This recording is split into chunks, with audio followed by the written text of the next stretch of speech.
Ama namna gani? Please. Please. Thank you so much. So, my dear.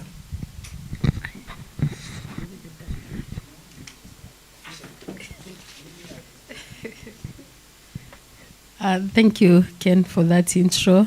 And thank you, Jackie, for honoring us this morning as you share with us the lessons on women, peace, and security. We are happy to have you, and you're welcome to share the lessons.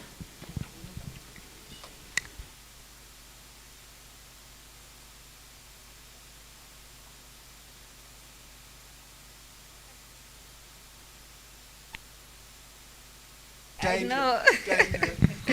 Yes, and you must also realize that God decided that I would be closer to the ground than to the skies. So I belong to the marginalized group of short people. So I'll try that you see me, but in the event you don't, just move aside like this. You will capture me. So my name is Jackie Mbogo, as you've heard.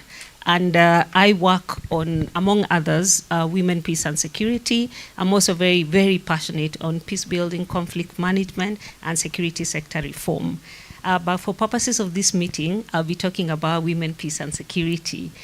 So women, peace and security, next month, on 20th of October, we'll be celebrating 23 years since a group of people sat together at the UN Council and decided, after much pressure, and I'll tell you why, after much pressure, they decided that women are not just passive recipients of violence. Violence doesn't just happen to women and that's about it. They're not always victims, but they can be more than just victims. I know most of you, if I asked you today, what do you understand about women's role in any situation of conflict? A lot of time you're going to say they are victims. A lot of time you're going to say the people that are killed, the people that are brutalized will be women. And we share common ground with the young people because, again, you'll say, in most conflict, whose face do you see? You know, when we have maandamano, who do you see on the street? You're going to see the youth. But who do you hear is screaming? The women. So we're on either side of the divide. So a lot of time we see young people, the youth, as the fighters, the antagonists, the women as the victims. But is that about it? Is that all there is to young people? Is that all there is to women? So 23 years ago, we began to agitate. And this agitation was born out of the many processes of gender and women's empowerment. You know, the Beijing ones, the Mexico conversations, Nairobi. I know most of you are not born, so I will not bore you with that story because it's the stories we tell under the tree, because they are old. But after so much engagement, the United Nations Security Council actually heard the cry of women and said, it is true, women are not just victims. Yes, we recognize a lot of time in conflict, women really suffer. And the suffering of women is very unique. It's not only the physical, it is that they are mothers, they have to carry children along with them when people are being evacuated, people are running away, IDPs. There are special biological things that happen to women during conflicts that are very challenging, including rape. But aside from that, women began to say, because of that reason, we can also be at the table. Why should the table, pardon me if I sound a bit harsh, but why should the table be only lined by men, and older men at that? Because you'll never see a young man in decision making. In fact, our African culture forbids two groups of people from being at the table of decision making. Wanna guess who those are? Women and? As long as you're young, you do not fit to sit with the elders. As long as you're female, God forbid, if you're even seen crossing near where the elders are, as they debate this very important matter of security, this very important matter of whether they will raid or not raid, women should not be there and young people should not be there. I don't know why. I don't know whether it's that.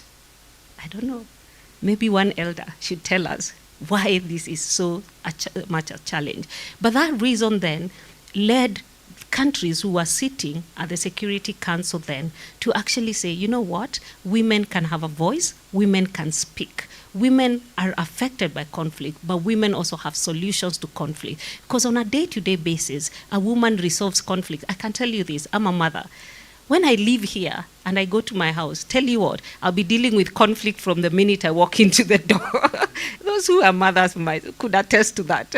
My children bicker throughout. So I'm the best peacemaker because I have to be fair to both of them, to talk and make sure there's no blood being spilled because I happen to have boys. So you can imagine when they combat, it's a serious word. So I have to be the peacemaker. So even at a very rudimental, basic household level, women are peacemakers. Women are, you have to make peace with your neighbors to get water. Because if you're going to fetch water in a well, you must make sure that all the village women, you're together, you're friends. So you must keep peace, isn't it? Otherwise, how do you go to fetch water alone? You'll be ostracized. You must make sure you're making peace because to get food means it's peace building.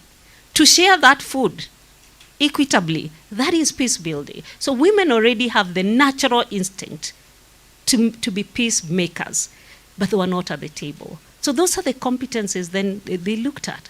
And for the first time, unanimously, the Security Council agreed and said we need a resolution that begins to frame gender issues in peace building and peacekeeping. Those who are in the military know that when you go to do peacekeeping, one of the challenges you find is gender challenges, because the dignity of women as survivors of violence is very different from the needs of men when it comes to issues of survival. The issues of young ladies, when there's a conflict, can you imagine if you had, and again, sorry if I sound very, biological, but can you imagine if you have to deal with expectant mothers on their 9th month and a conflict has happened? And I keep saying conflicts don't know that women are expectant, isn't it? So when you're doing peacekeeping, you're going to be faced with this. What are you going to do? And maybe you've never even encountered this. Are you going to be a midwife? So you need female peacekeepers because they alone will be able to understand that dynamic that is so important, because this community that is in conflict will not stop being in conflict because mothers have to get babies, because children have to be fed, because children have to be evacuated. So that was the rationale that really made it possible for us to have this resolution. So this resolution is called 1325. Now it's because I have a lot of young people here, you must be maybe leaving school or in school. So I'm going to tell you it's homework. After this, please go look up how many other resolutions. I'll give you leakage, there are 10. I can even read them for you so that you go and study. And maybe when you meet Ken next, you must ask them which one they looked up. So there are 10 resolutions that accompany, or 9 that accompany 1325. These are 1820, Resolution 1820, you can please look it up, Resolution 1888, Resolution 1889, Resolution 1960, Resolution 2106, Resolution 2122, Resolution 2242, Resolution 2467, and Resolution 2493. All those talk, you can imagine how many resolutions the UN had to get, okay, to deal with this issue of gender issues in conflict. Because there are so many diverse issues that happen during conflict that have a gender lens, including against men, because gender is not just women and girls, it is also that men are also affected. So looking at all those resolutions, packing them together, but the central resolution is 1325 because it's the one that gives us then the basis to engage women in peace building and conflict management. It is also the resolution that commits governments and countries to take stock and account of how they are engaging women in this particular issue. So then one would ask, what does it mean to engage women? So what it means, the resolution allowed us then to domesticate, to come to Kenya and domesticate something we call the National Action Plan. And the National Action Plan gives us a framework on the key issues we must deal with to demonstrate that women are actually participating, women are in decision making, women are in the right spaces. They are not just victims. Yes, it recognizes the victimhood of women during conflict, but it says rise above that and see what else can women do beyond being counted as victims. So with the NAP, therefore, we have 4 pillars that help us define the areas of interest to make sure women are involved. We have, those pillars include participation. Now, if I could briefly talk about participation. Participation is, one, counting the numbers. How many women, like I could count here, how many women are in this conversation? I need to count the numbers, but go beyond meetings, then say, how many women are in the critical spaces? Because what we've then found is, a lot of time, we have, you hear this statement, we have 30 men and women. So the resolution helps us to go beyond and women and say, what were they doing? Because the biggest challenge has been, as we said, when the elders sit, the women don't sit. And if they sit, and if they are seen, they are bringing tea and food. They are not contributing to decision making. They're not even saying what they saw in that conflict. They're not even giving wisdom to say, by the way, those are our sons you're going to brutalize when you send them to the conflict. So the resolution then said, under participation, begin to ask, what is the role of women? So the role of women in this case is, are they in leadership? Are they in decision making? Are they contributing anything in these decisions, in these conversations that are happening, in the action that a country takes? So in Kenya, we have certain areas we look at participation. One, we look at women in security services, including defense. How many women do we have in that space? When we come, we have a commitment as a country. If we do peacekeeping, a certain percentage must be women for the reasons that I've mentioned, okay? When we come to the police service, then again, what percentage would be women? That's why lately you see even in recruitment, the police then, the NPS, will make effort to even say, we have this number of women that have been recruited. So we want participation to be core, especially in the area of peace building and conflict, and conflict management. We look at women in peace committees. We know, we have a structure of peace committee, and Bwana Chief, I'm sure you know, because a lot of the peace committees and Nyumba Kumis and all, where are women? Are they there? So again, that is participation. Then we have a pillar that looks at prevention. So we always say, and I'm sure at one point you've had this statement, prevention is better than cure. Because ultimately, what you want to do is prevent conflict. You don't want to cure conflict. It's too expensive. I'll tell you why it's expensive to cure conflict. Because death happens. How can you cure death? It's happened. Somebody has gone. Can you really cure that? See, we want to prevent conflict to deal with trauma. Right now, a lot of African countries are dealing with trauma, intergenerational trauma, because a lot of the young people in Africa now, especially in countries with conflict, grew up in a conflict. So what they have been naturalized to and socialized to is a state of conflict. So that intergenerational trauma must be prevented. So for us to do that, so what that pillar of prevention looks at the need to look at conflict analysis, early warning, to be able to address the conflict before it becomes an active conflict, before violence begins to happen. Now, what is the role of women in that? So that pillar then says it is not only the older generation that can address or prevent conflict. It is because a mother will be sitting in the house and knows that the son is being recruited to Al-Shabaab and is not talking. Because who is she supposed to talk to? She's not even supposed to be seen. She's not supposed to know that it even happened. Yes, she's in that house. She has crucial information because she's hearing it. She's going to fetch water, and she knows the wife of the militant, and the wife of the militant is telling her what the militant is talking about doing. But because a lot of time the community will say that is gossip, nobody is listening. So how do you amplify this knowledge that women have? That women have local knowledge that they are able to use to address issues of conflict and stop the conflict from happening. How do you harvest that local knowledge? Women use songs. Women pass culture. How do they pass a culture of prevention when they are nurturing in the domestic space?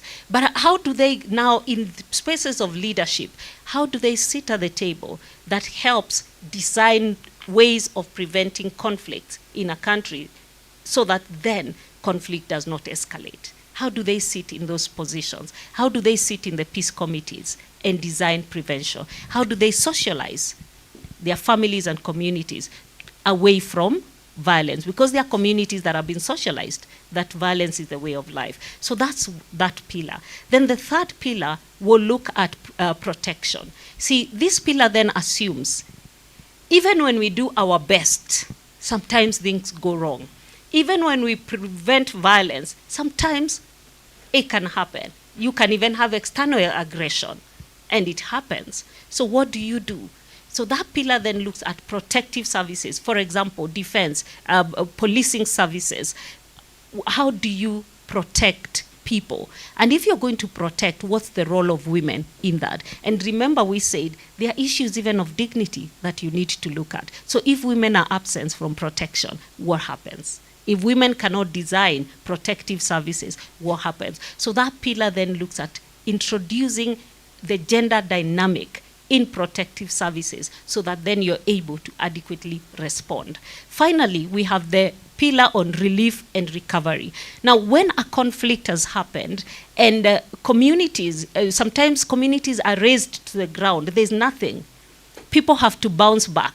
People have, even if they were in the camps, they have to go back at some point, isn't it? Or they are migrating. What happens? What is the role of women in this? And you know very well that a lot of time, it is actually the woman who will be figuring out, by the way, now we are leaving the IDP camp where the government used to provide for us. Who is going to farm?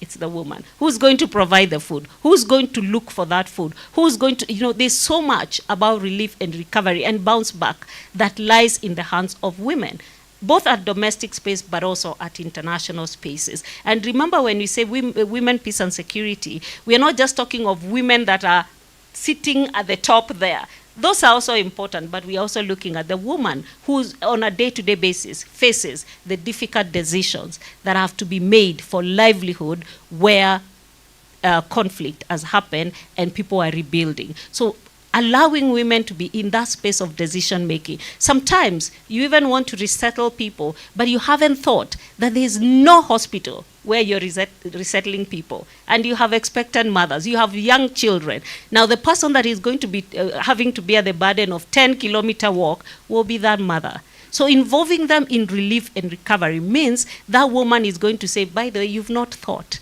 there's literally no hospital around here. What are we going to do? You see? So those are some of the things that then this particular pillar, which is the fourth pillar, looks at to ensure that we adequately involve women through the entire cycle of conflict. And if you look at the four pillars, then you can see the entire cycle from when a conflict is latent and is simmering and you're trying to prevent it, to when it's active and open and you're protecting people, to when it dies down, which is the relief and recovery. All that cycle, women are important and need to be involved in decision making, in planning, in execution, in budget allocation, because sometimes you're going to allocate budget, and that budget probably is for something that does not touch the welfare of that particular community. So as a country, we then have the National Action Plan. We're on the second phase. The first phase was 2016 to 2022. Then we have to 2020, sorry. Then 2020 to now 2024 is the second NAP. So that NAP then allows us to collectively come together as people who are interested in this agenda, both from government and non-government organizations, to come together and design Kenya's response and how Kenya will articulate these issues and be deliberate for the inclusion of women. So once it's formulated at the national level, we then now work with the counties to localize. Why is localization important, and what is localization? Localization is simply taking that NAP and redesigning it to suit local realities. You see, the reality of Mount Elgon is very different from the reality of Nyeri. The reality of Mandera is very, very, very different from the reality of Kilifi. So localization means you domesticate it to that county, that community, to their reality, their lived realities, and the issues of conflict that they are dealing with. Because they'll be different, and the responses are different, and the engagement of women is going to be very, very different. So we have done that in 10 counties. This week, 2 more counties added. So we have 12 counties that have done that. The other counties are in different stages of developing the NAP and beginning to localize it. So on the question of then, where is the crossover between women, peace and security and youth, peace and security? The reality, as I've said, is this. Both groups are not taken seriously. Both groups are not even remembered in a lot of conversations. Both groups have to literally fight their way to the table to make a decision. So that's the first stage of comradeship, and why the two groups must work together. Because unless we work together, we continue to be in the periphery. Unless we work together, we continue to be assumed, you see, and not be involved in decision making.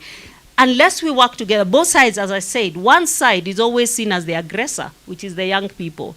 The other side, women, are always seen as the victim. So unless we work together, the tag of victimhood, the tag of aggressor will not go. Yet we know there's a lot of value women can add, youth can add, because the youth issues are very specific also when we come to issues of conflict. Now, there are issues about decision making. As long as we are not coming together, decisions then remain only for a certain level, a certain layer of people in society, but not for the youth that matter, not for the women that matter.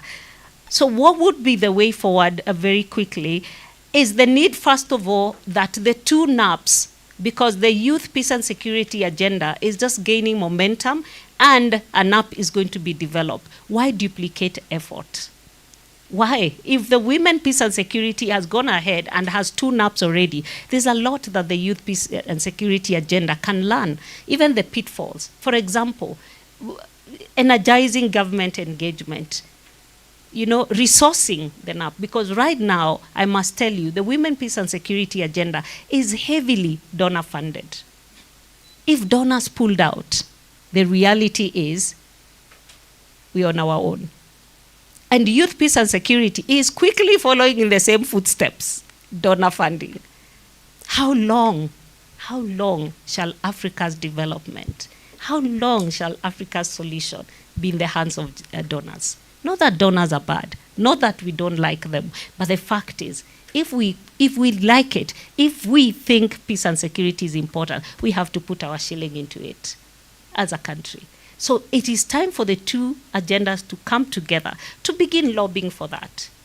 We have countries like Uganda that have actually used their budgets, national budgets, to fund women, peace and security. So why can't we?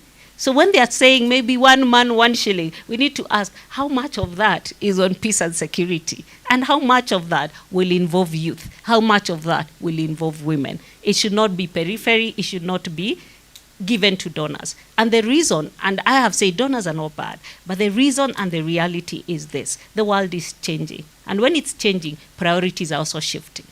So once donor priority shifts, then we are left with no funding, with no support, then the agenda collapses. The other reality is that if we are going to this, for the success of these two agendas, rests also on being able to hold society and government to account. Now, if we hold, women are holding government to account, youth are coming and holding them to account differently, you find that government is like, okay, all of you, and it disappears in between. So a partnership helps us to go as a big, huge block that then says we need accountability on the implementation of this. Can counties pick it up? Because we have counties that now have localized the NAP, but who's holding them accountable? Who's holding them accountable? Who's reminding them? Who's asking the questions? And that should be the collaboration between women and youth on this agenda. Finally, it's that we need intergenerational linkage and transfer of knowledge. The women may have gone ahead, but there's a lot they can learn from the young people. Certainly, I know I could learn energy and agility. My goodness, I wish I was still young. Now my feet are even killing me for standing. So I wouldn't mind the energy of the young people to learn how to engage. I wouldn't mind to learn how to push an agenda on social media until it becomes the common thing and everybody agrees with it. That is what we can learn, the older people. But the young people can learn that the person who walked on that path along ahead of you picked something of value. And whatever they picked of value, you don't have to repeat that mistake. You can build on the success. You can learn from it and grow and run and get ahead.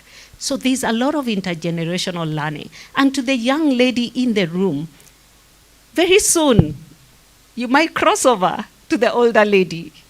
It's a fact of life. So collaboration means we show you how to get there gracefully because it's still coming.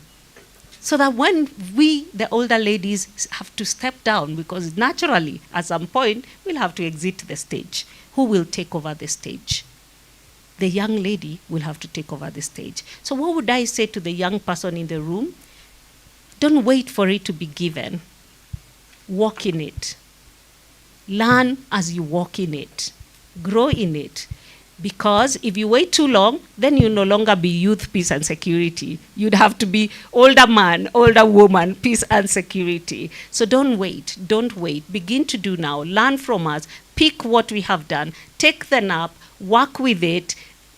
Consolidate the two so that then we are speaking to both generations even as we begin to engage. Ensure the NAP, even challenge the Women, Peace and Security NAP. Where is the voice of the young woman in this NAP? Because that's the way then we begin to grow as a nation, but also we grow together so that we can win and win in a big way together. So thank you very much for listening to me. God bless you.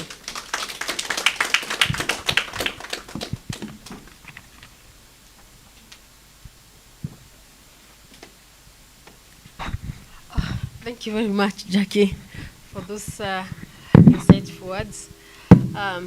Don't wait, go for it. I want to invite Ken to say something. Then we invite the next speaker. No, before we invite the next speaker, we'll take questions for Jackie because she is leaving for another meeting this afternoon. Yeah, thank you, Madam Moderator, for inviting me. And the reason of being invited is that you have seen a new member in the room. We have a new recruit, not militia, but he's one of our own. You know, in security, you must know who is next to you, yeah? Yeah. So we have Mr. Dr. Simiyu Warunga, who is the advisor to the CS Interior. That is Professor Kindiki. So all those hard questions you're asking yesterday, he's here. And I'm sure he's going to share from his own heart, not what has been written for by his office to present. And even what Jackie has asked in terms of funding, he's here. Because he's the one advising the CS Interior. So if he advises the CS Interior that don't give women funds, don't give the youth funds on youth, peace and security, he will tell us. Thank you so much, Dr. Simiyu Warunga, for honoring this invitation and being in this room. Can we give Dr. Simiyu Warunga our clap? What? I think you are very good students. Now, when Jackie came in, I never said we give Jackie a good clap. Now, can we give Jackie a very good clap? I was waiting for our presentation. Thank you. You are very good students. Thank you. We can take in questions and comments for Jackie before we allow her to leave. Any questions, comments for Jackie?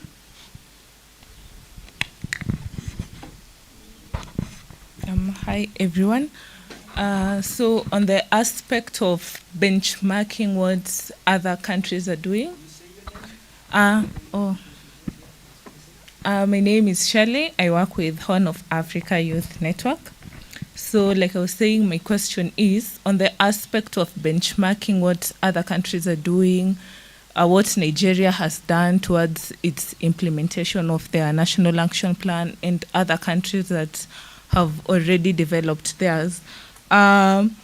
But then we already have something that we can benchmark on, the Women, Peace and Security, their national action plan. So on that, so how can we ensure the sustainability of our youth peace and security initiative? Because the National Action Plan on Women, Peace and Security also had to go through the same process, experienced the same challenges. Thank you.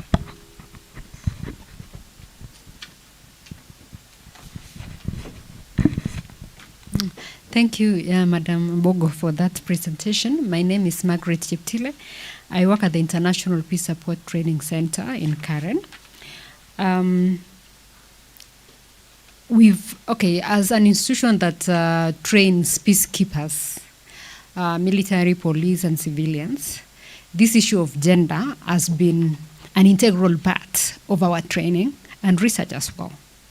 So in the last about a month or so, we've been going around different countries in Eastern Africa to do an assessment. And part of that is looking at women participation in peacekeeping, ensuring that women are recruited so that then you have a pool to actually develop and deploy. One of the interesting areas that really brought a lot of disagreements and debates when it comes to us as the people who are doing the training versus the military themselves from different countries has been all the resolutions that we have, the policies that we have, the frameworks that we have on gender as well as women, peace and security is not a problem. The problem comes with institutional structures inside.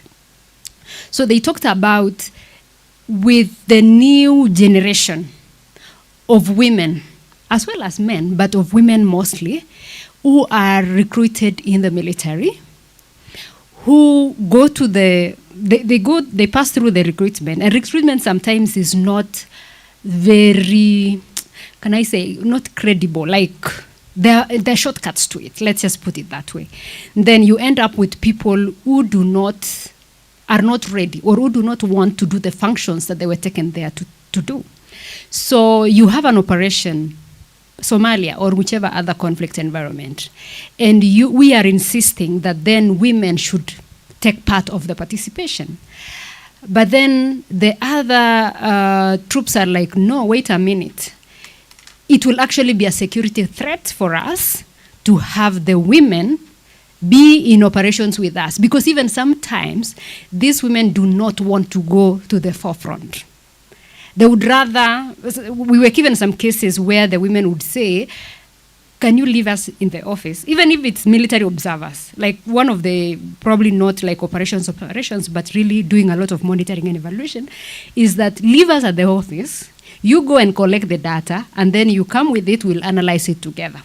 So that clicks on the interest of the women themselves, first of all, to participate actively and meaningfully in these peacekeeping and peace operations. So I just wanted to know, because some of those questions were thrown to us, we couldn't really answer as much because then it's a personal issue.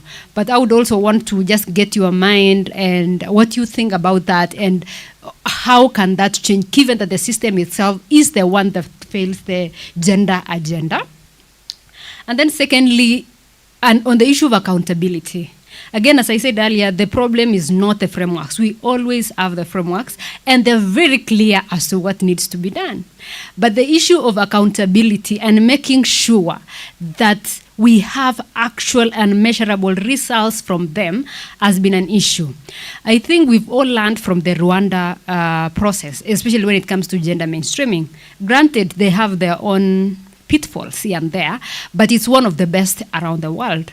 So I don't know how then that is factored in the Kenyan National Action Plan, because in Rwanda, when they are, and this is related to the issue of funding as well, when they have the different plans by different ministries. Before they go to the parliament, they have to pass the gender mainstreaming office, which we call in short GMO. And that is the office that will scrutinize your plans, your proposals that you are asking the government to fund, to see how much gender integration has taken place. So if it has not reached a certain threshold, then it's returned back to the ministry.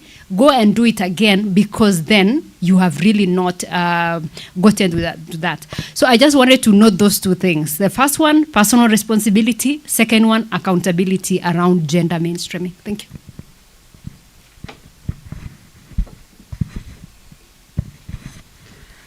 Thank you so much, Madam Jackie. My question goes to participation of women, especially. Oh, my name is Abdul Hamid Otete. I'm from Busia County, a youth advocate on peace and security. I've been implementing a project dubbed BRESS, that is building the resiliency of active communities of empowered women in informal settlements. And the issue of participation of women has been a bit critical for us in that project. And there is this aspect of women having to participate in barazas, chief barazas, and at that grassroots level. There is this structural participation hitches I see with chief barazas. That's why women say they are not effectively participating, their voice is not being heard, because of how that structure tend to define women involvement in many communities. But when you take a level ground, like you in a different setup where it's not like a chief baraza where chief is in charge, you find that their participation again now, it becomes more visible as women. They are able to speak, they are able to contribute.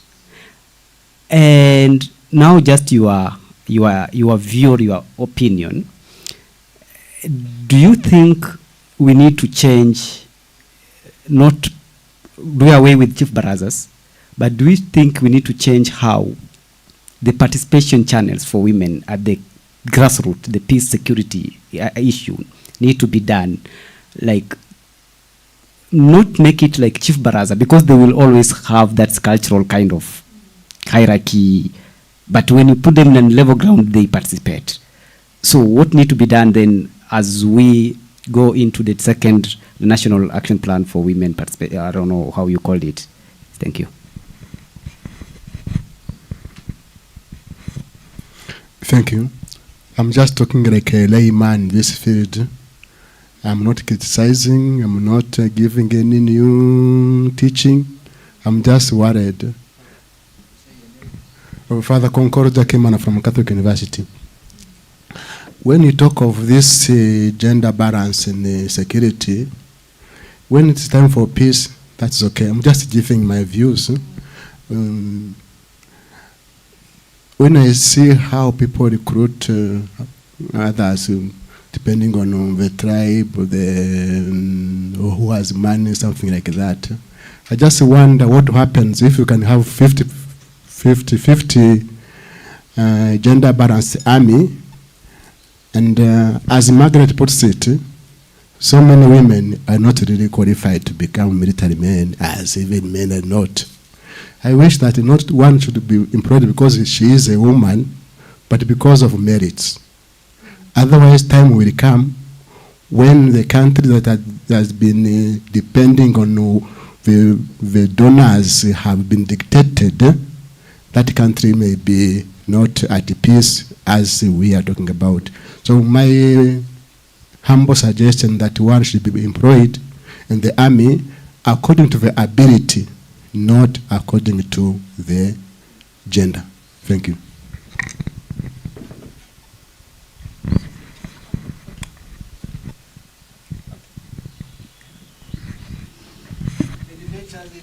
Yes, which is good. Thank you, moderator, for giving me this time to even come here. I just have a small question to our able speaker, Madam Mugo. My name is George Okereto. speaking on peace, I'm so much enlightened that I also serve as a servant of God, and professionally I've trained as a pastor. And we have spoken so much about peace within the society. And Madam Mugo has highlighted a few things that I've picked when I came in. My question to Madam Mugo is, Bogo, yeah. How do we ensure harmony when it comes to women engagement into matters of peace sustainability? I'll speak on the basis of biblical understanding. We have seen, especially in Africa and mostly in Kenya where we are, women have tended to run away from biblical understanding of their position in the society. And when it comes to decision making, they tend to make weak decisions. And that's why it looks like, as much as the women are forcing themselves to be into the engagement, but according to the culture and biblical understanding, men tend to fear that involving these women, they may run away to the proper standing in decisions. And I can give an example. There is one time this lady who was given a position of deputy CJ, Nancy Barasa. And when she was moving around, maybe doing some house shopping, she did something that was very unacceptable. And that one tended to tilt the image of women in the society, especially when they are in the high rank. The reason one that is still going on and the men are still, people are still talking about it, is the one that we have seen with our able and our viable CJ. When there was a conflict about the elections, and the opposition side said, no, we are not satisfied. This is our grievances. And they did all they could do to find justice. But these women ended up just telling them that is out air. So, such like decisions with women, how do you harmonize yourselves to show yourself in a position whereby we can liken you with the women in the Bible like Jael, Prophet Jael, who stood strong and fought great armies. Because we really need you in peace sustainability. But how do you harmonize yourself? How do you make yourself stronger when it comes especially to values in the society and matters to do with your position? Thank you so much. There seems to be another question.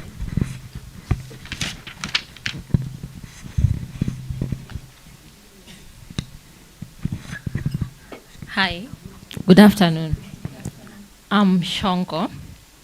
I'm going to speak on the community where I come from. I'm a Maasai. Most of us, we don't get the privilege to stand and talk in front of men. But when we have older women who can speak on behalf of us, most of us, we air out our views to these women. And there are very few of them at this point. Because men tend to believe that we are children, we call us children. So in any baraza, most of us, we are just there to cook food and live there. And the men come and take the food to the other men. So We are not even near them when decisions are made. But when we get an opportunity of men, of women to speak on our behalf, it's a privilege to us. But in most cases, like when she said yesterday, like we are not, like there are places you cannot, those people are in the chairmans, in school boards, everywhere, like where I'm coming from, we have a conservancy, which is called Monsusa Conservancy, where youth, none of us cannot stand for the rest of the kids. When there is money that is going to flow, and we have people who are not going to school, we have people who have dropped out, we have people who are killed because of that conservancy, and it's only men who are boarding there. And when we are really fighting for the youth to enter, we don't have that chance. We are stepped on us. They say, you know you are very young. It's men who are above 40 or above 50 who are supposed to be there. But there was a time when we really wanted to advocate or protest against it. We were told, the mzee of the community has said, you cannot, and you cannot go against that. But when we see women standing in some spaces, we really advocate for that. We see there is hope for future. It's not, all of us make mistakes as women. There is no person who is perfect. But at some point, we learn from the lessons of others who made mistakes, and we come and try and rectify what they really made. But as a community where I'm coming from, it's very painful. When we can't have that voice, you are shattered, you cannot talk. And when we really fight for it, and it's painful when you say sometimes, maybe we are not that firm like men, but we try it as hard as we can, and we make the most strong decision, because when we tend to be like men, we be bad. But when we tend to be soft, we say we are not okay. But when we tend to be tough, we are bad. You know, that's a difference between us and men. But when we're in peace, youth, and security, the most painful thing is about, we are really trying to have a voice for us in a community where we are silenced, and we try to have a voice. And like when somebody yesterday, she was called Naomi or Daisy, when we really tried and asked her, and she said, you have to write a letter. You know, I asked her, even if we write a letter, will that change? Will that change for us? You really want to, when you are trying to have something for the community and people silence you, and that is a future you have for people, it's really bad, because sometimes it makes you quit fast. And when you sit in a position where you have big people, you see like you have faith that you are going somewhere. But when you look down and you remember where you are coming from, sometimes you wonder, am I doing the right thing as an individual? Am I going to fight the community where we are really afraid of those men? That is the only thing I can really take. We are not perfect. We make mistakes as women. Yes, but you judge us harshly, but you never judge yourself harshly. That is my take. Thank you. Thank you so much, Shongo. I think I will start there, coming backwards, and maybe tie it to Pastor's word. Pastor, thank you so much for your feedback, and it's representative, of course, of the reality that women have to deal with in terms of the views that society holds. I like the fact that you did pick the mistakes of women, and you did paint women's mistakes as a big challenge to leadership. Because you're a man of God, I would ask you, what happened to David? He was a king, the highest you can ever be in society. What does he do? He takes someone's wife, he murders their husband. Was he still given a chance to be king? he was. Actually, after that, that's when he went to God, God said, this is a man after my own heart.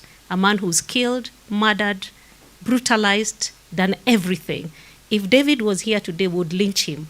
Because how do you take someone's wife, your own military man, he's gone to fight for you, then you take his wife, and then you kill him. You put him front line for him to die. Then God turns and says, this is the man after my own heart. You can lose faith. But God still allowed him to be king. Why would a woman not be Chief Justice because she's pulled somebody's nose? What's the difference between a nose and murder? It pales in comparison, really. If I was God, I would make that woman king and kill David. Because murder, God actually says, murder is filthy. Commandment, number what? Thou shalt not murder. But there's nothing thou shalt not pull a nose. So that tells you the challenge we have in society, which is what my sister is talking about very emotively, the double standards that women face. And I love the fact that we are having this conversation because it tells us that the starting point for women is always clouded in a lot of challenges and colored views about a woman. And the mistake of a woman is worse than the devil himself. So maybe I could ask, would you take a moment and reflect today and ask yourself, is a woman's mistake worse than a man's mistake? Do they cease to be human beings because they made a mistake? Do they cease to be children of God because they made a mistake? And men become children of God when they make mistakes? I doubt. All of them are equal and important in the eyes of God. That's why he forgives even the one that decided to murder. So the woman that pulled someone's nose is equally as important as the man that murdered in the eyes of God. Okay? So we cannot say a woman cannot lead because she's prone to make mistakes. If that was the case, then no man, even we who are here, would actually qualify. Because on a day-to-day basis, we make very many mistakes. The second thing I would say is leadership is about making mistakes. As long as you're a leader, and leadership starts at home, just reflect and think, if you're a man here and maybe you're a father, how many mistakes have you made? How many? Does that disqualify you from being a father? In fact, it makes you a better father because you learn from the mistakes. Maybe what we'd be saying is, people who cannot lead are those who don't make mistakes and don't learn from them. Because if you're too perfect, then we are going to question. But an imperfect person willing to make a mistake and learn from it is your candidate for leadership. And that's why women are able to bounce back. That's why women, if you look at even statistics of self-harm, they're not big on women. You know why? Because we've accepted that we make mistakes, in fact, very many of them, but we've accepted to grow from the mistakes. So that's my plea in this class, that we consider that even the mistakes of women can be brought into leadership and made whole. But thank you so much for that. I like the fact that, Pastor, you also talked about, women examples who have done well, like Jael. I can tell you, every time I think of defense, I think of Jael. You can see how ingenious women can be, because all she did, and maybe those who are not of Christian faith, bear with us, there's a story of a woman. The nation of Israel was going to war, and there was, in fact, it's recorded that there was no king, there was no judge, there was nothing. Then there arose one woman. She was called Deborah. And Deborah tells them, we need to go to war. And the man says, no way. He was the commander of the army. He says, no, I am not going unless you come with me, because you're the judge and the prophet. And the woman says, okay, if I go with you, the glory will not be on you. It will be on me. So the opponent's military commander, while fleeing from Israelites, finds his way into a woman's house. This woman was called Jael. And she gets in, and women are very nice. She entertains the enemy, and the enemy thinks, oh, I found rest, and says, I'm so tired. I just need to rest. And the woman says, I'll just give you a glass of milk, then you can sleep. And the guy takes the milk and rests because he's feeling comfortable. And you can see women make you feel comfortable, which is important for peace building. And the guy lies down, and guess what? She drives a peg through him and he dies. So she floors the opponent's commander. That is the biggest glory. I'm imagining if it was Kenya, on Madaraka Day, she would be given the highest state commendation for that bravery. So you've listed a very, very good example, which tells us that even in every space, there are Giles somewhere, there are Deborahs somewhere. We just need to nurture them. We just need to give them the space to do it. We just need to tell them that your role is important, no matter how small, even if it's just giving a glass of milk. It is okay. It is important because the peace builders need it. So that is important. And that ties to what you said about the culture, that there are older women in the culture who, because every culture, even when it is against women, you'll find there is a segment of women that can enter that space. And this would be the matriarchs, the older women. And that's why I talked about intergenerational linkage, because it is for the young ladies to go to the matriarchs and help prepare them. Why am I saying that? Chances are the matriarchs in the Ma community may not be maybe schooled in the way of peace building. They may not even understand what you want. But if you give them the tool in the language she understands, in that Ma community, the challenge we do, sometimes we want to tell our mothers the story in very sophisticated terms. So the mother even loses confidence to go and speak. Why don't you speak to that mother in the language she understands? Then position her to penetrate that council of elders and speak and position. The wisdom of that mother may not look like it's great, but let me tell you, her wisdom, because she's schooled in the knowledge of that community and its culture, she will know how to overturn that culture and position herself and say the right things you need said. So that is why I kept talking about intergenerational linkage. It's going to be very, very, very important. So, and yes, the privileges are not granted to young people. That's why, again, we say the need for bringing together the young and old, so that where the young person cannot get, the older will get in. But the older will only get in with the tools and the skills of the young person, because it is you who will be researching what you need, packaging it in Ma language, and then the older woman goes to those spaces and is able to get there. Then I also want maybe a word of caution. Sometimes success doesn't come by combat. Sometimes success comes by a glass of milk, like we've seen. Why am I saying that? That sometimes as young people, we are so used to haki yetu. We're in a culture where everything is about, I'm fighting for what is mine, my right. But you're meeting a generation that does not understand that language. It's still very structured in respect and honor. So why don't you use that language of respect and honor to penetrate that space through the older women, because they will understand the skill set of engaging with the older community, so that then you create a room for yourselves. And of course, you're coming behind. Soon you'll be that older woman, God willing. So what tools will you want the younger people to give you? Because at that point, they'll also be giving you the tools. So that is, then I can come to further. You did raise a very important point, which is also what Margaret raised, the duality of being a woman in the space. There are challenges we as women also, and women across, have to also negotiate and agree about. 50-50 is important and good, and there are some countries that have achieved in certain areas, like Rwanda, which you've mentioned a lot. But the reality is that there are certain skill set and physical limitations that a woman may encounter. That said, and that's why maybe she might not go frontline on combat, as maybe another man might go. She might not go to very harsh climatic conditions. But the question is this: why don't women go to those spaces? Sometimes it's even a function of just biology. Sometimes it's a dignity that is not being accorded, because the reality is, when you go to the bush, excuse me if I sound a bit, but biologically, maybe a man can help themselves by a tree. That woman may not, because maybe the period of the month she is in cannot allow her to be there. So how do you deal with those? It is for the military and the institutions we talked about to begin working backwards. What does it mean to actually put a woman frontline?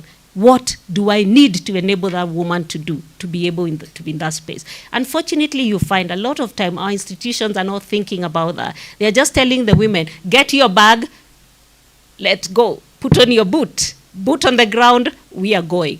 But the reality is this woman is going to encounter certain limitations that are just what God gave her. So how do you deal with that? So you have to break those barriers. Second, does everything mean frontline combat? Are there no other tasks? For instance, there's a lot of analysis that goes into war. You're not just walking out. I'm not in defense. Somebody might tell us. But there's a lot of analysis. There's a lot of information you're having to synthesize and analyze.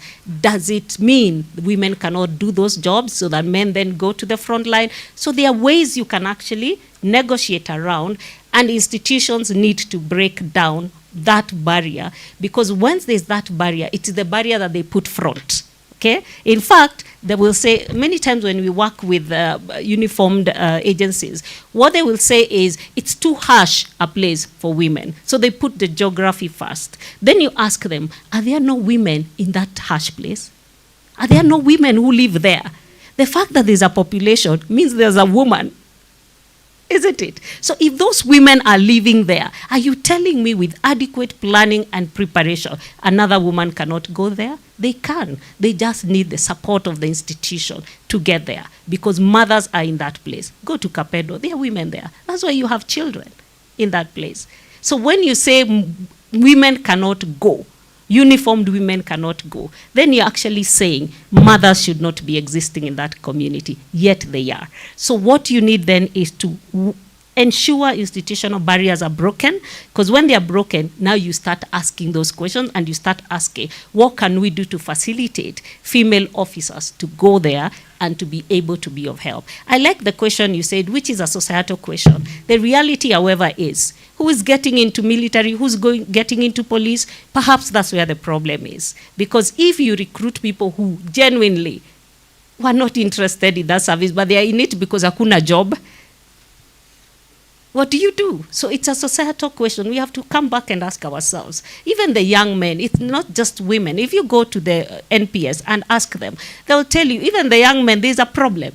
Because the minute you tell them go to Turkana, Shida, isn't it? Because that young man joined the service for the fun of it, for the job, for traffic, so that they can have something small. You see? So that is the question we have to deal with. It's not the question of can women do it. They can, well equipped. The question is, which woman are you bringing in? Which young man are you bringing in? They are not dedicated. And that is very different from women, peace and security. That is a societal problem. It's an accountability question. Then we have the issue of women in chiefs barazas. The reality, as we've said, is women can participate. Again, sorry if I default to the Christian faith, that's where I belong. But if you go to a church, who's the majority? Father, who's majority in church? Pastor, who are majority in your church? If they can go to church, seriously? Do you get my drift? The majority of people in church, and I challenge you, go on Sunday. If you've never gone to church, just enter any church randomly. Count the number of men. In fact, they are minority, they are marginalized. Cindy, yeah, it is women participating. It is women in the choir. It is women who advise the pastor, by the way, because they are the ones in the church. Is that not so, Father? So then when we say they cannot participate, then there's a problem. If they can sit, sometimes some churches you're sitting from morning till 4. If this lady can sit from morning till 4, why can't they sit 1 hour with the chief? There's a problem there. And Bwana Chief, that is our homework. You need to go back and ask why. Maybe you're setting the baraza on the day they go to church. Maybe you're setting the barazas on the day on the hour they are supposed to be fetching water. So we need to also figure, and again, like I said, because of the duality of roles that women play, you have to ask yourself. You see, Sunday she's negotiated with the husband that the whole day I'll be worshiping and praying for you because you have a lot of problems. They have negotiated. They are okay. But come weekdays, she does not have permission to get out. She needs to fend for the family. So when you put a baraza, then you have to ask yourself, when can I? Because if you just shift the timing and the condition, you find women will come. And that is usually the challenge a lot of women say. When you put meetings and you put them in the morning when I'm busy preparing the family, including the man, to go to the baraza, how do I even go to that baraza? So those are some of the realities. The other thing is, again, if a partnership between young and older women, the young woman may be able to be free to come to the baraza. Why don't you attract them? Because when they come to the baraza, they will go home and tell their moms what was discussed, and you'll find that a lot of those solutions will be found. I'm reminded one time I was in a funeral and service, and the chief woke up to talk about fertilizer, that there will be fertilizer being given. That's what you do, isn't it? And then he said, and you come tomorrow at a certain time. And all the women started to whisper. So I asked one woman, what is going on? And he said, how can he ask us to come in the morning? That is the time tutakuwa tunapeleka watoto shule. You know, we'll be taking our children to school. So how do we go? So, and who's the small scale farmer? It's the woman. So you have to figure timings, you have to figure structures that enable women to participate. And that has been the challenge. You don't make it possible for women to participate because timing, language of participation, process of participation is rigged against women. So we have to be genuine and true to ourselves. So I think on the question of benchmarking that my sister did ask, and how can we enhance sustainability? For the women, peace and security, what we have a coordinator, a national coordinator, who tries to coordinate us and to bring government together. She sits actually in government, so that we force by fire that the government must be present. You asked about examples where countries are being held accountable. So in Kenya, for instance, on performance contracting of government department, gender is one of the markers.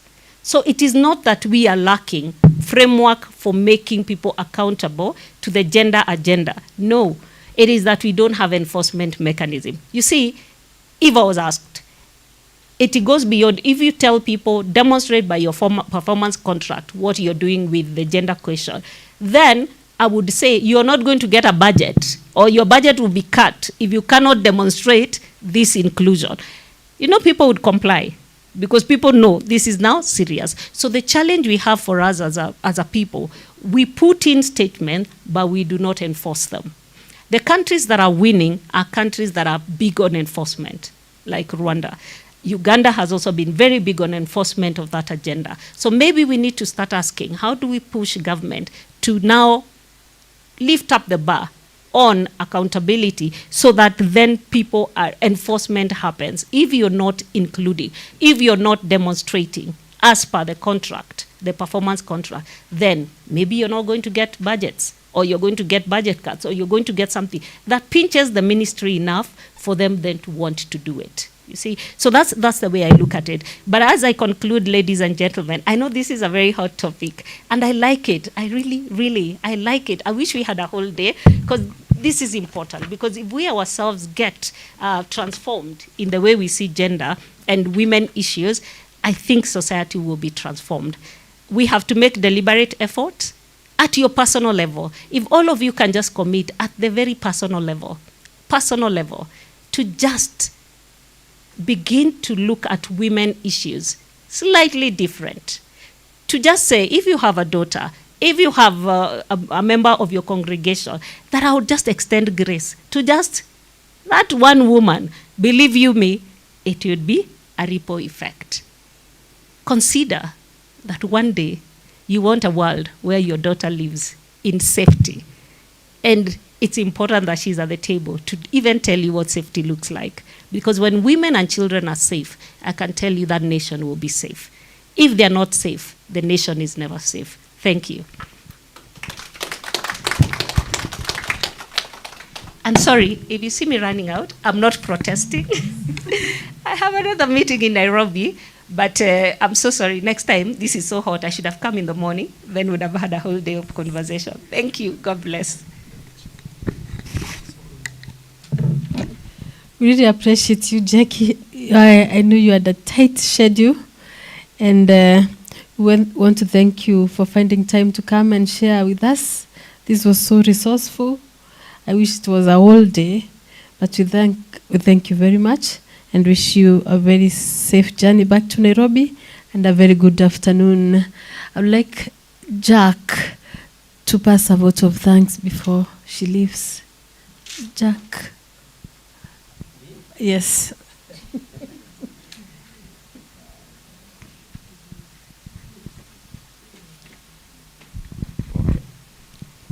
Sorry that I go with many names. Sorry. Yeah, she says she's comfortable with Jack, so I have to agree with that. Thank you so much, Madam Jackie, for this session. Gendered sessions are always hot questions, sessions that really elicit a lot of discussions. But it's good that we have been able to grasp what we have grasped, and that some of your comments and advice will be put into practice by individuals who are here. And we just appreciate for your good time to come and share with us from the global perspective to regional and now to the localized level. And how we wish that we had more time with you to share some of your wisdom. And to that, and on behalf of my team who are here, we just say thank you and safe journey back to Nairobi, and pass our greetings to whoever you'll be meeting today. Thank you.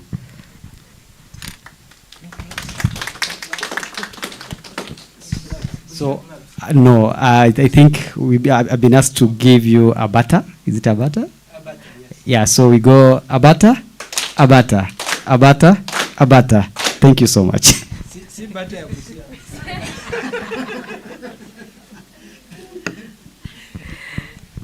Thank you, Jackie. At this juncture, I want to invite Dr. Simiyu Werunga, the Security Advisor to our Cabinet Secretary, Ministry of Interior and National Security. I am well informed that you are behind the structure of Nyumba Kumi. We're looking forward to seeing you. Karibu sana.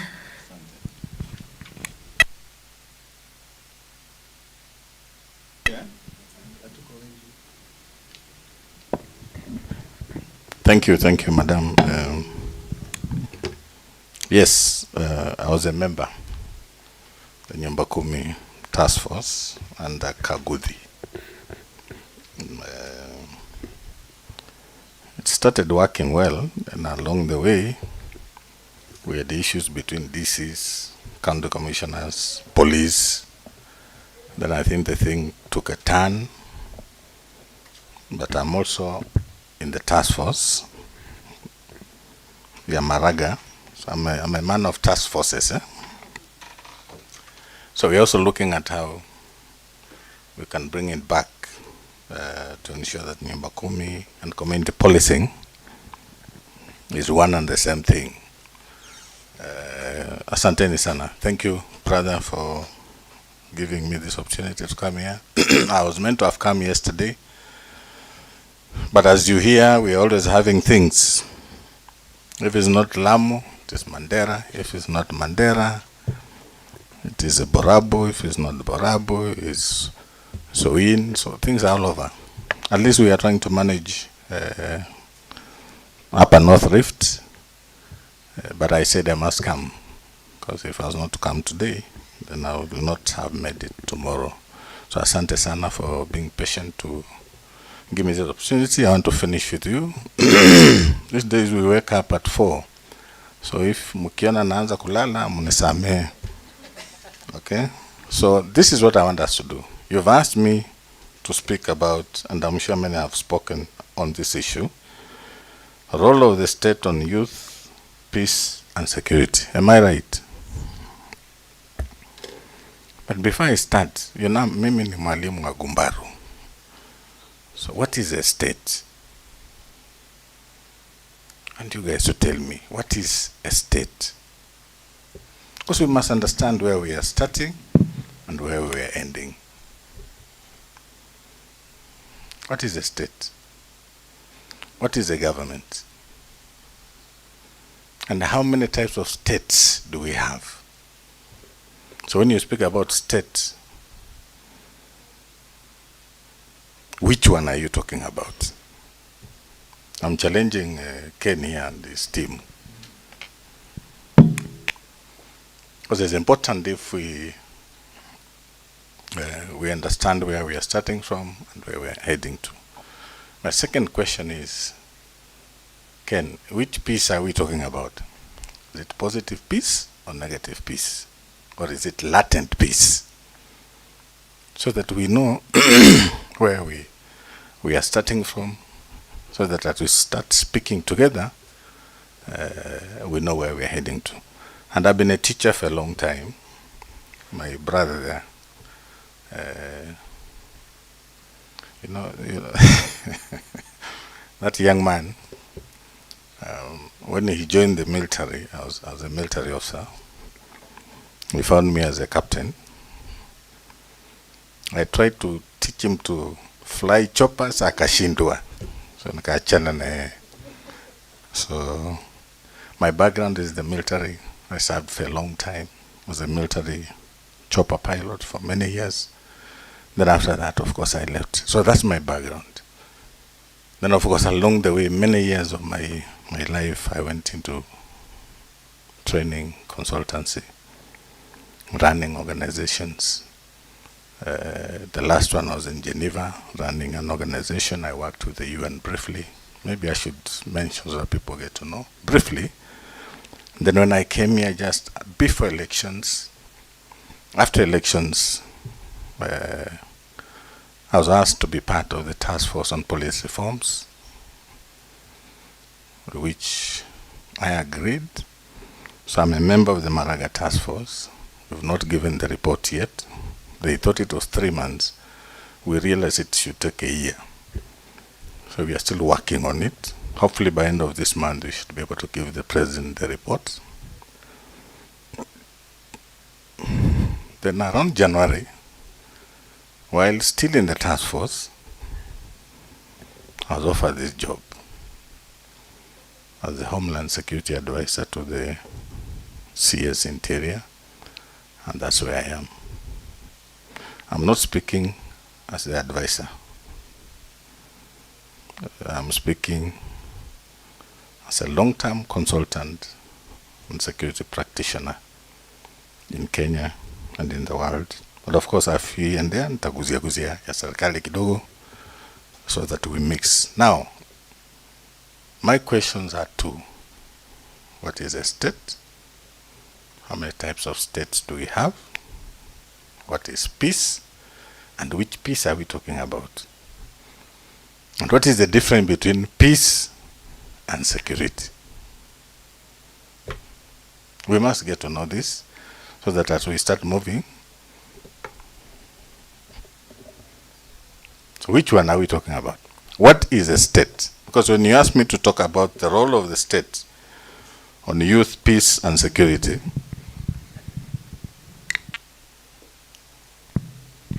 you know, we have a government and we have a state. Am I right? Quickly, just to give it a direction, we are looking at youth, peace, and security emanating from the UN Security Council Resolution 2250. So initially, our thinking is the member state of the UN Security Council, which is Kenya. So if we go that direction, then you can bring in all this. That is the background. That is why you are here, and that is why I brought you here. Thank you very much. I was being escapist about that. Because before you become a member of the UN, you are a state, isn't it? And this state has things that make you a state. There are others that are not members of the UN. Am I right or wrong? I think 3 or 4. So even for you to be a member of the UN, you must qualify to be a state. But I'll not get into those details. I know what you meant.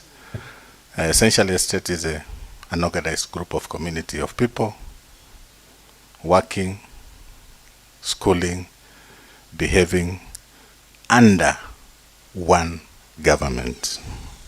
That is the basic definition of a state. But we have several states. We have federated states like Somalia. We have city states like Rome. We have nation states that are actually communities. If you're a Kalenjin here, you're a nation state. If you're a Maasai, you're a nation state. If you are Luya, you are not a nation state. Because Luyas are not one. Are we together? But homogeneous description of a community that works, lives, behaves the same culture, traditions, that defines you as a nation state. Then of course we have the sovereign state. Any state that is independent is in charge of its territorial, geographical locations. That becomes a sovereign state.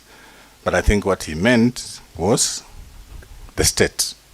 Grouping of people, communities, working, behaving, doing things under one government. It was important we understand that. So what is the role of this? But also peace, we have positive, negative, and latent peace. I was a teacher. I had somebody mention IPSTC here. I was a teacher in IPSTC for many years, security sector reforms. And I think my final teaching was around 2013. And I was the lead, so I used to lead security sector trainings at IPSTC and East Brick. It's called East Brick. Yeah, so I've been a teacher for many years. So when we speak about peace, for those who have done peace and conflict studies, you know we have peace. So are we looking at youth in terms of positive peace, or are we looking at youth in terms of negative peace, latent peace, but we want them to contribute towards positive peace? Because you can start from negative. Negative is forced peace. Forced. The government will put in police, mwambiwe sawa nyamaza sasa. Then the pretense of some peace. Are we together? But for you to achieve positive peace, you must go through the 3 stages of peace resolution management. I don't want to go into the details, but the final phase of that process is reconciliation. When you hit reconciliation and people reconcile, then you achieve positive peace. Are we together? So the question I want to ask you, what is reconciliation? Because for you to use reconciliation as a final element of the process of achieving peace, then gives you positive peace, which is permanent, sustainable, and productive, then we must also understand what are these factors that make positive peace a permanent element in our society. One, reconciliation. I'll just mention one. It's voluntary. Positive peace ensures forgiveness. Positive peace ensures acceptability of the mistakes that were done, and the victims being ready to accept the apologies coming from those who created or involved themselves in the conflicts, so that by the time you are sitting down, when you go to Rwanda, for example, they brought these gachacha things. You know them, yeah? Gachacha was one form of reconciliation, where people will come, confess to their sins, the victims will sit there, they'll cry all of them together, then after the crying and the whatever, then they'll wake up and say, we forgive you from our hearts. And it was not forced. So that actually is reconciliation. Did we get reconciliation 207? Did we? We did. Did we? I've just said what is positive peace. Eh? Did we get a reconciliation 207? So what peace do we have in this country?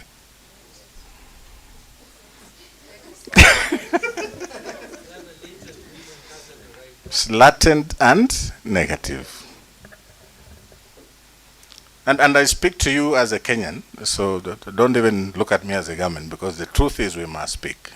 2007, we never reconciled. That's why majority of people never went back to their land in Rift Valley. Okay? And for you to go back to your land, you needed to have reconciled by those people who thought you had actually perpetrated the crime. So initially the government forced the peace, because they sent in police, wakatoma jeshi Nakuru, and then we got into a latent stage. You know, latent in ile, you get me? Tuko tu, na police wako tu, then we pretend we are at peace. Those who know geology, is it called geographical inaonga juu ya wanyama, it's called what? Hii kipindi ya Nat Geo. You know, I heard a lady talking of being a Maasai here. A lion will never attack you, a human being, if it has never tasted the blood of a human being. Are you aware of that? It will never. But the day it will taste the blood of a human being, then it becomes a man-eater. That's why you can walk in Maasai land, lions will look at you, so long, don't threaten them. But it will never attack a human being. Never. Unless you threaten and it feels it is being threatened. So what are we told when we were in the army? Eddie, when you see a lion, ukipita, either don't look there, pretend you've not seen it, or if you hit macho namna hii, walk looking at it as you go. You look at it. Yani you must, macho ishikane. So you look at it as you are walking, it knows you, ana shida na mimi. But try even to run. Why am I giving this analogy? It's because in 2007, Kenya had never tested blood. We tested blood in 2007. So we must work fervently and seriously to ensure we don't become man-eaters. And that is where your story comes in. If the youth can believe that this country can be at peace, then it is the youth who will make this country unstable.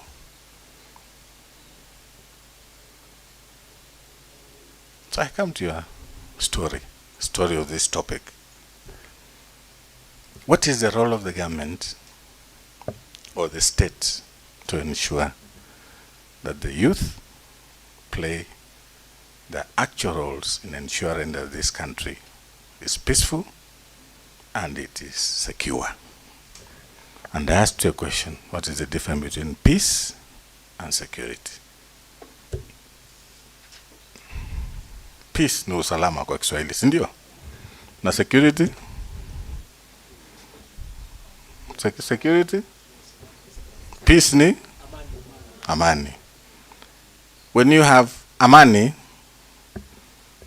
it doesn't mean you are secure. Are we together? So you can have amani, but you are not secure. This gentleman, na hiyo hoteli yake, sahi tuko na amani. But are we secure against the leopards and lions that roam around? Are we? Najua it can turn to, inaweza kusikia tu inataka kukula binadamu. So yes, we have peace because we can talk here, we can laugh, we can go for lunch. But are we secure? Yeah, God. So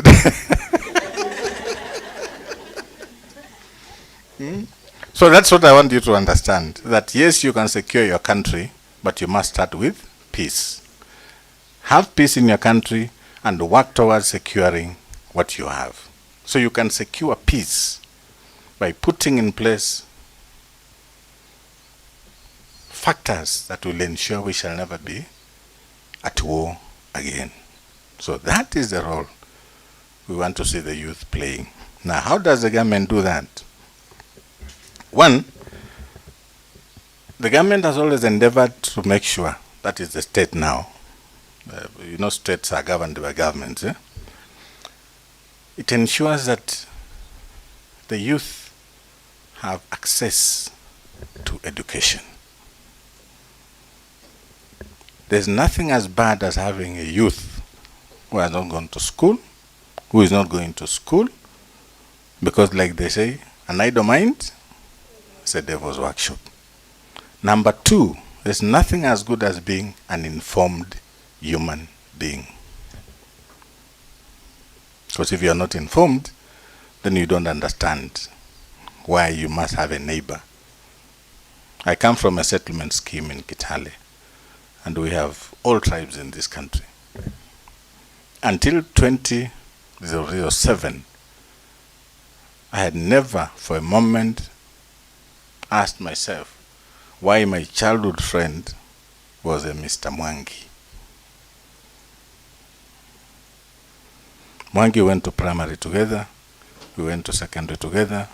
Their farm was across, ours was across. He was my closest friend as a young person. And the Mwangi, of course, is a Kikuyu, isn't it? It had never crossed my mind until 2007. Shona real kumbe Mwangi ni Mkikuyu. Are you getting my... I went to Eldoret 2007. It's good you know this so that you know where we're heading. So in one of the reconciliation meetings, which never succeeded, we had a group of elders, Kalenjins, Kikuyus, Kisis. So in the process of us taking them through why they should reconcile and get back, so one mzee stood, and he was an old man. Then he said, kwa nini hawa watu wanatoka kwao, sasa kwao sijui ni wapi, wanakuja kwetu, alafu wanakuja na majina yao? Are you getting me? Wanakuja na majina yao. So nikamuuliza mzee, sasa gani? Kondoo farm, Kiambaa farm, sijui wapi. Then I asked him, how old are you? I remember it was 70 something. So then I asked him, watu walikuja lini? Wamekaa miaka sijui karibu 40. Then I asked him, saa hii ndio umekumbuka kwamba walikuja na jina kondoo? Hii miaka yote 40, you never realize that. Are you getting my gist? So this mzee, and of course a group of others, only realized that these people came with their names after or during the conflict. But for 40 years, these people went there, they started their farms, they've been eating together, they've been schooling together, but nobody for a moment thought that Kondo, Kiambaa, is from Kiambu. The youth must be made to know that when you go to school, when you have knowledge, then you'll understand why this is called a state. And we said a state is a community, a group of communities, people living together, working together under one government. That should be the role of the state, to ensure that access to education and knowledge is one of the things they can do to ensure that this country has a well-informed youth that can speak about peace and ensure that we don't have this conflict again in the future. 2, idleness is a big problem. So the government has been working, the government of that state has been working on ensuring that even after initial schooling, we call them what? Village polytechnics. So that usimalizie tu standard 7 zamani kama sisi, you know, as we were in that old system, that good system. You know that good system. 7, form 4, form 6, university. Na nilikuwa nikimaliza standard 7 na kuandikia, ilikuwa inaitwa essay. We used to do essays, Yani to gauge your English, your writing. Sitaki kupitia hapo. Si nimemaliza what I'm saying. So, the government ensured that after even you do your basics, there are also opportunities for this youth to go to a tertiary institution. 1, to give you skills to be employed, and 2, to give you skills for self-employment. So these are things that the government has put in place to ensure that our youth are not led astray.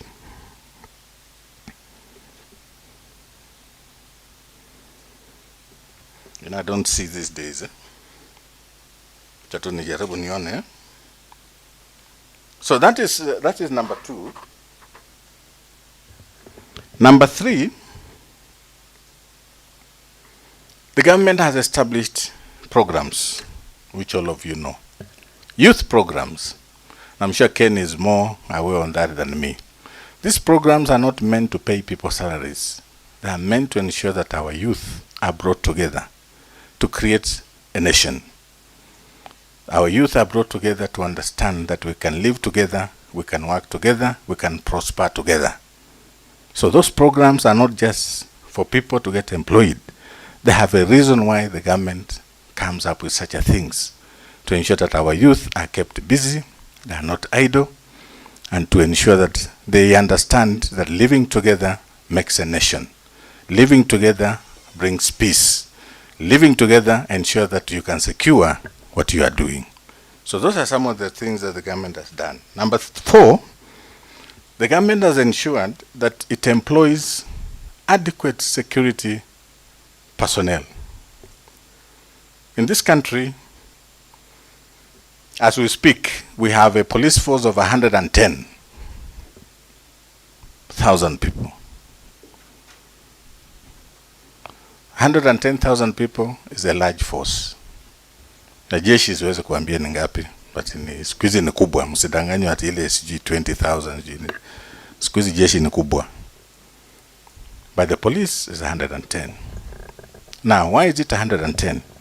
Because 1, for you to establish a police service, there's something we call assessment of our national security threats. Then you divide those threats into levels. This one is minimum, medium, maximum. So that assists the government to ensure that for us to take care of Kapedo, for example, we need this number of police officers. But are we going to put the normal police officers, or we want to take the specialized trained police units? But with the schooling problems in Kapedo, for example, where students never go to school because of lack of peace, then we have so many youths in that place who are easily recruited into this banditry thing, so that by the end of the day, we have youth who have not gone to school, and we have people ready to recruit them into banditry. So what could be the solution? Those who are following now what is happening in North Rift can tell me what is happening. What is the government doing? 1, 2, roads, dispensaries, food. But the food, we are telling them you cannot sustain feeding people for free. So you must also start looking at agriculture, irrigation and whatever. So those are the programs that the government is coming. And the essence is to ensure that these schools are boarding schools. So that when parents are moving in ng'ombe zao na mbuzi, hawaendi na watoto. Now the government is also coming up with systems that will ensure that they know where these families are going.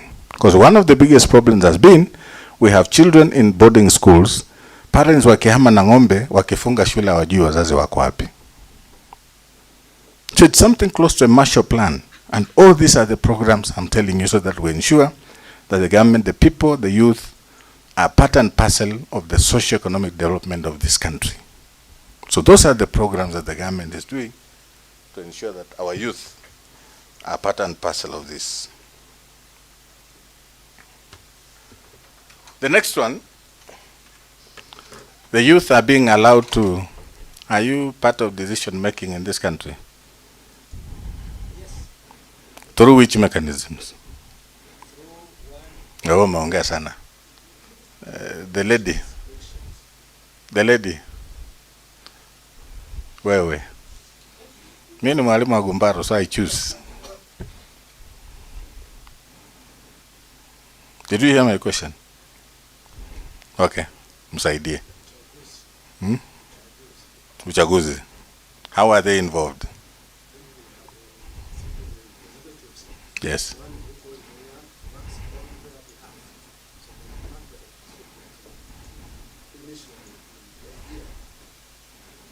Do you have a youth council? Oh, yes. Sema jina tunde nako. Irene? Tangus, You wanted to say something? How are the youth involved in decision making? How?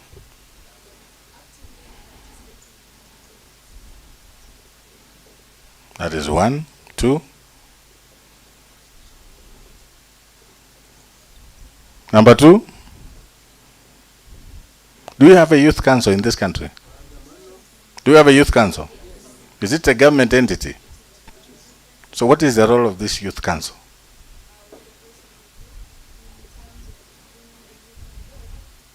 And articulating what the youth want the government to hear and do. Decision making. So the government is working, but the youth have refused to grow. The role of the government to ensure that youth participate in peace. I'm just giving you some of the things that the government has done.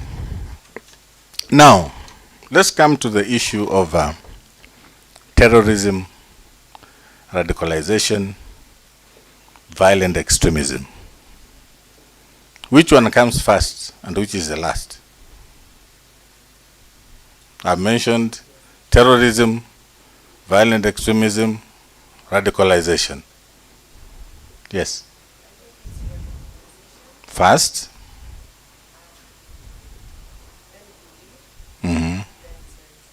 Okay. Why?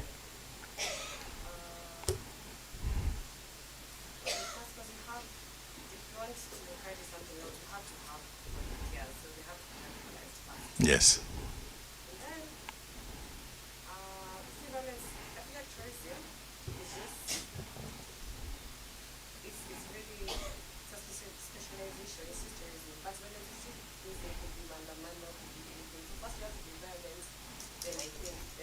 But sometimes maandamano is not violent.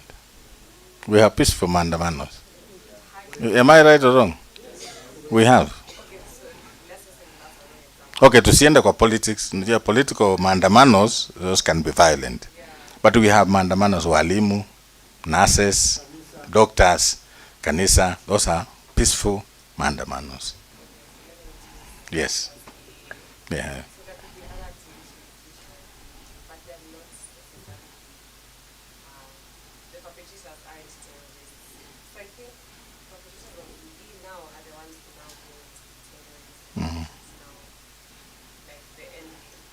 For that process. Okay. So in Kenya, yes. I want to know you, if you...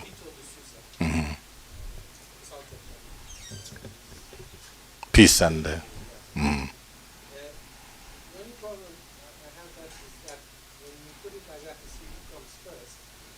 I think we had in mind one type of terrorism. No. Sorry, let me just... When I ask that question, I have all those. But for one to become a terrorist, there's a process. notwithstanding the type, notwithstanding the factors. There's a process. You know, I can't wake up today, I'm Simiyu, tomorrow I'm Mohammed, for example. Yeah. There must be a process. I can't wake up today, I'm feeling very nice about Maasai Lodge, and tomorrow I hate Maasai Lodge and I want to burn it down. There must be a reason. That is the thing. So yeah, it's what I'm trying to say is it's not necessarily very linear. Yes. Because radicalization can come out of the effect of a violent extremist act perpetrated on me, in my conception. So if you are, my community, my religion, my people are abused, or if I feel that they are being suppressed, that can drive the what I'm trying to say is it's not always just radicalization too. It can be other reasons that bring radicalization. Okay. I want us to be, we are using violent extremism. The word is what? Extremism. For your people to go violent, they must be extremely upset. And because they're extremely upset, what drives them to do what they want to do? Because they think there's nothing they can do. But you can be extremely upset, but you're not violent. Are you getting what I'm trying to say? I am not disagreeing with you. It is not necessarily linear. But generally, for you to understand how these things happen, one has to be radicalized. Now, how do you radicalize somebody? It is through ideology, through teachings, through spoken word, or even activities. And how do you become radicalized? For example, I don't like using church, but I want to try and explain how you become radicalized. Today, we say men are superior to women. Okay? Ladies in this room say, you are wrong. But there's a man in this room who believes that can never change, because the Bible says, a woman came from, and you are created to be who? Helper. So you can never be equal. Because a helper cannot be equal to the person who was used to create you to help. Now, we shall generally agree that in the modern world, there's equality. Equality is manly. It is not godly. Equality is manly. God created us to have a man, a woman as a helper. Then the English told us a woman as a partner. Okay? But you get a man in this place who believes in the biblical creation of a woman.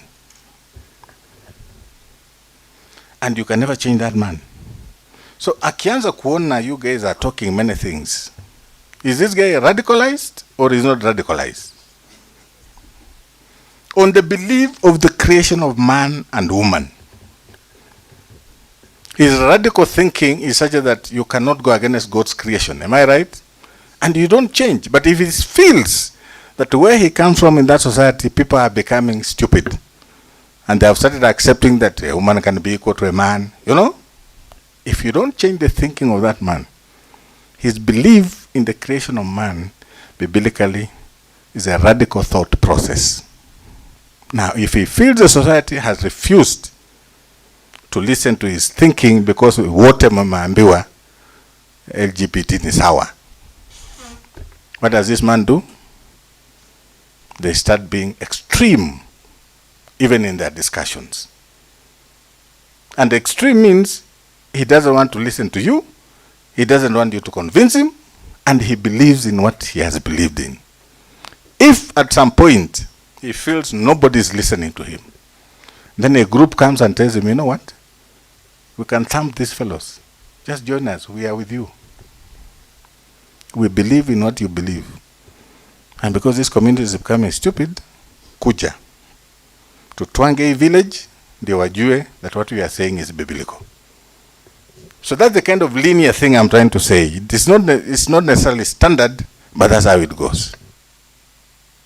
There are men in this world right now, even if you told them men and women are equal, they never listen to you. Even in this room, we have them. But because majority of you are talking about equality, gender. Nimesikia mkisema wanawake hawezi kwenda kupigana vita. They do. But some of them are the most lethal fighters we have these days. Women.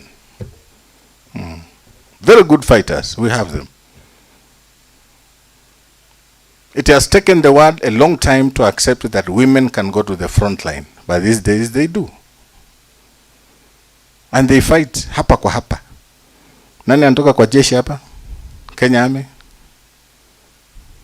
Wewe tulitoka zamani, vitu ilijabadilika. But these days, ulitoka lini? But ulitoka lini? Now I'm talking of the army.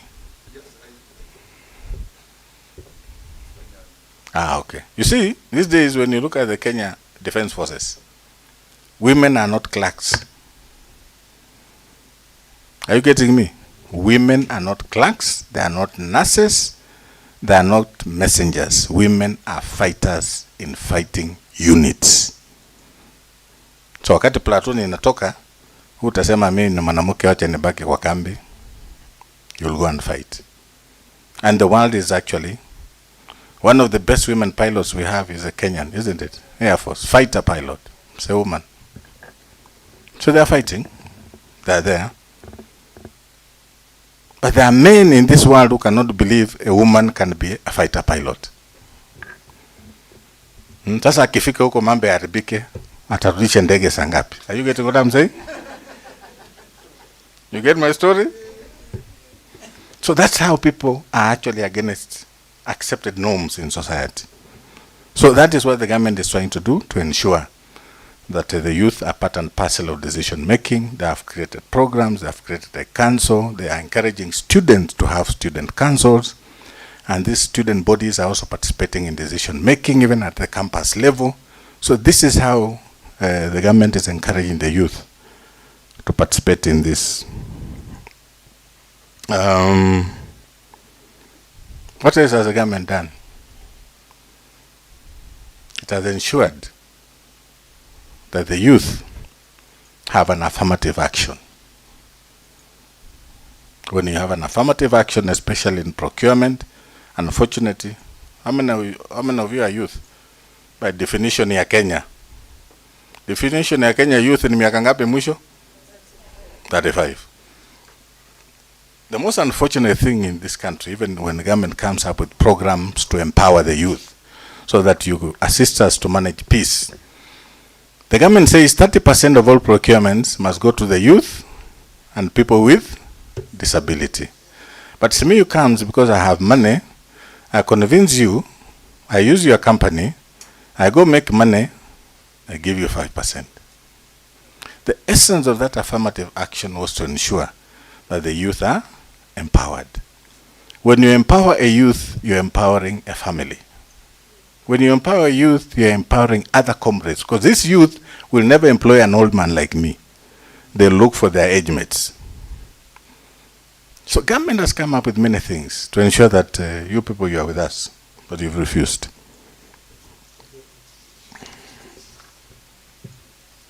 What else has the government done? There's something in security we call distant decay. Distant decay is a phenomenon where, by virtue of inactivity, the government creates a vacuum. This one comes under peace management structures. When the government creates a vacuum, we have no security, we have no county commissioner, we have no nothing. You create a void. When you create a void, bandits come to take charge. Who remembers the Mungiki problem during the Michuki times? They had taken over all Nairobi bus stages. Mnajua hiyo? And we did some basic survey. They were making, Mungiki in a day, they were making 5 million. Extortion, eh? So when you see Njenga with all these properties all over the world, at that time, they were making around 5 million per day.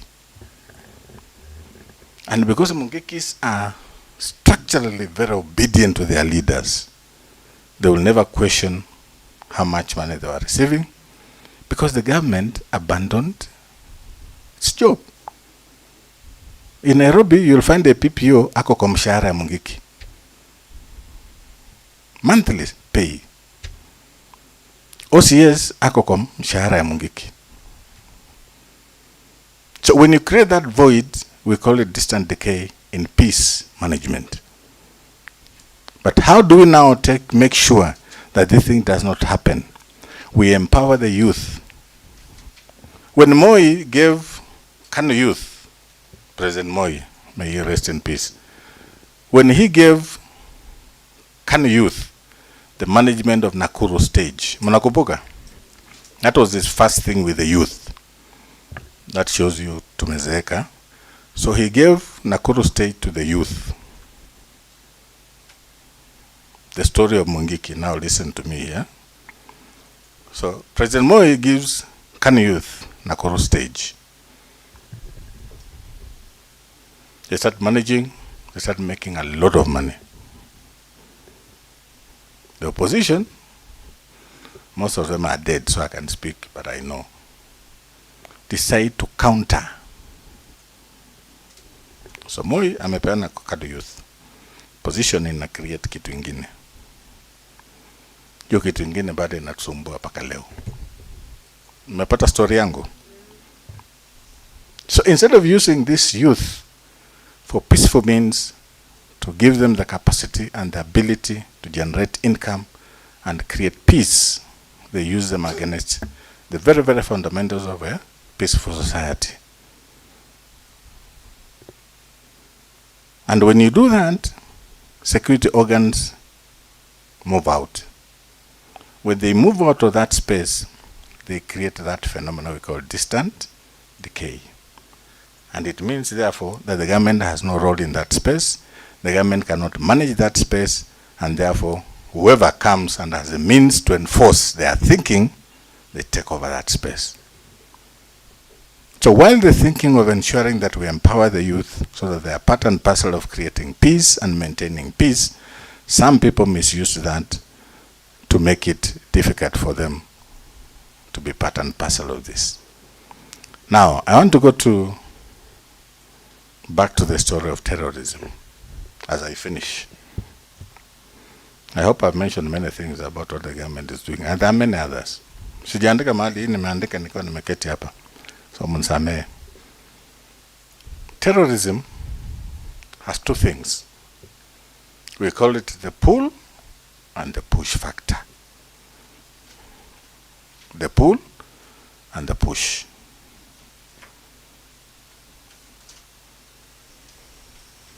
Who pushes the youth to become terrorists? What do these terrorist people do to pull the youth? Are we together?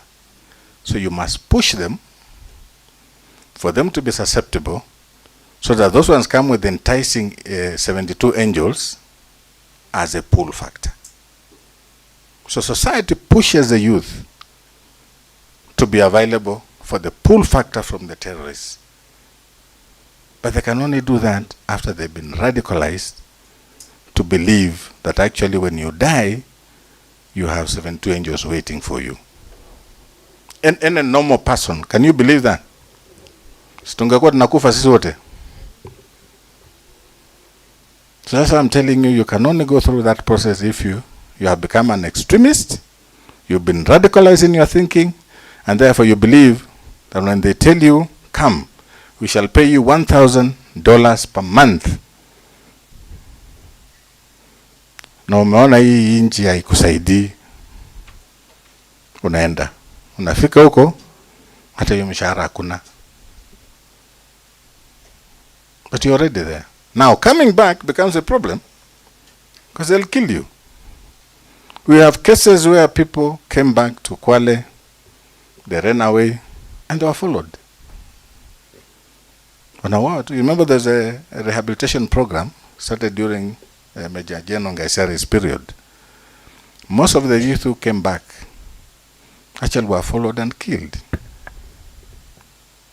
Then, of course, we had our own challenges with the counterterrorism police unit and all those things. But essentially, those are the things that the government does to ensure that you people, the young ones, are part and parcel of ensuring we have a peaceful society and our country is secure. And they keep on creating new things, giving you opportunities to enhance yourselves, and many, many others. I hope I've captured something. Eh? Thank you very much. Nimemaliza. Swali moja mbili nitajibu. Asante sana. Swali moja mbili. Yes. Yeah, Father Concordia Kimana is my name. Originally from Rwanda, I was happy to hear you people mentioning Rwanda as a role model. Yes. It is very good. I've been there. I've been there many times. Yes. I've gone to that peace. It's called what? Rwanda Peace Academy. Yes, but I live in Kenya for so many years. You refuse to go back? No, I go there, but I come back. Oh, okay. I work there. I work here. So I have been longing to see somebody like you. Yes. That I ask questions I could have asked to Professor Kindiki. Is my professor somewhere? Yes. Or His Excellency President. Yes. You mentioned when you are giving an image of a lion that when it has tasted in human blood, it goes on, and you said that this began in the year 2007 for Kenyans. But I believe, from what I read, I was not here, something might have happened in 1992, and that one will just you cover like that. Then what is really my point of discussion is the definition of a state. When you mentioned that a state is governed under one government, so I was wondering where Kenya is. Because I know it is a very sensitive question, but I have to ask. Before you came, I told, but I say my mind. When you hear that there is a people's president and the president of the republic, where do you think that the local wananchi will follow? Then, when the government says this, I do not mention name, you forgive me, you hear somebody else mentioning this, and you see that the one who knows in the government is more listened to than the government. How do you convince us that we are under one government? Number 3 is about police. I do not know where we shall remind you. Yeah. Number 3 is just police. As I was coming this way, I have been knowing for long, but I never been to Maasai Road. I never knew where it was. When I went to Rungai, I thought it was just here. So I took a tuk-tuk. And I was to pay some money, 400. And the one who took me took a note of 100 and put somewhere, just so to give the police, which he did. Then when I remember that when the US government was campaigning, one of the objectives was to fight against corruption. It reminds me of my stay in Congo during the time of Mobutu, when he said, if I give you a gun, that is all, don't wait for any salary. And I said Kenya is going that way, in a sense that people say, you don't go to me, that this money is going up to the top. I said, I will not mention a name. Can you defend that allegation that we promised people to fight against corruption, but don't see any change at all? Thank you. So that I don't forget, let me answer as they ask. And I start with the last one. This money that is dropped on the road, the top is not the president. The top is the traffic commander at that level. Now, this traffic commander in that police station might share with the OCPD or the county commander. But the top is not the political leadership. So this is one thing, you know, but I know what you are saying, that whatever we see in terms of corruption, there are senior people in government who are participating in this. I don't know how to defend, but I've now been in this government from February, 8 months. What do we see inside is not what you people see from outside. The fight is intense, but the counterfight is very intense. So even as the government is trying to use its instruments to deal with this issue of corruption, the cartels have never been moved away. So the fight and the counterfight is very strong. I don't want to tell you how it will end, but I can assure you at some point, some people in government holding very senior positions are completely against corruption. I don't want to tell you what we discuss. One of the people who is extremely against corruption is my CS. My CS, if there's any nobleman, and maybe that's why I accepted to work with him, the police are finding it a problem working with him because he believes in eating what you earn. But because he's a solo, he brought us to come and assist him by checking who are these fellows. I want to tell you, and you don't quote me, but things are going to be violent. You know, there's a word called a paradigm shift. Who understands that? Violent change. That's a paradigm shift. The discussions going on. Tungoje. Last question I've answered you. Number 2 was, who is powerful? The one who is not in government, the one who is in government. I stand here speaking about the law. The law speaks of one. There's no realism here. There's no realism here because a government can only be one. But yes, we have powerful members of the opposition who have followers, not supporters. You know, some members of the opposition have actually followers who will die for him or her, and they still follow this person. So yes, that is the uniqueness about the Kenyan politics. But we have one government, by law established. That's what the wording says. That one government is headed by one president who has a cabinet and who has instruments of power to rule this country. So the rest is siasa Kenya. What was the first one? Yes, it's a long story. And why we don't want to speak about 1992, it was confined in one place called Olengoruoni. Olengoruoni is part of Nakuru district those days. It did not spread. Elbagon, Olengoruoni, and what was happening actually is that it was not tribe against tribe. It was some system pushing some people to go and remove some people. That's why we never talk about it. But 207 was community against community. That's why we like talking about 207. It was outside the realms of a government mechanism that actually happened in 1992. So we never talk about it, but yes, we know people died. I think 100 and the figure was around 109, but it was specific engineered conflict in a very small area of the then Nakuru district. Even 1997, something happened in the same area. But this of 2007 was a national conflict, pitching community against communities.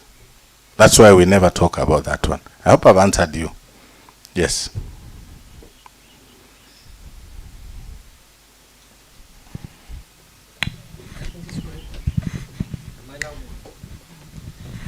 No, I thank you for your presentation, sir. And the very interesting, I found it very interesting linking and reminding us of what 2007 meant to this country.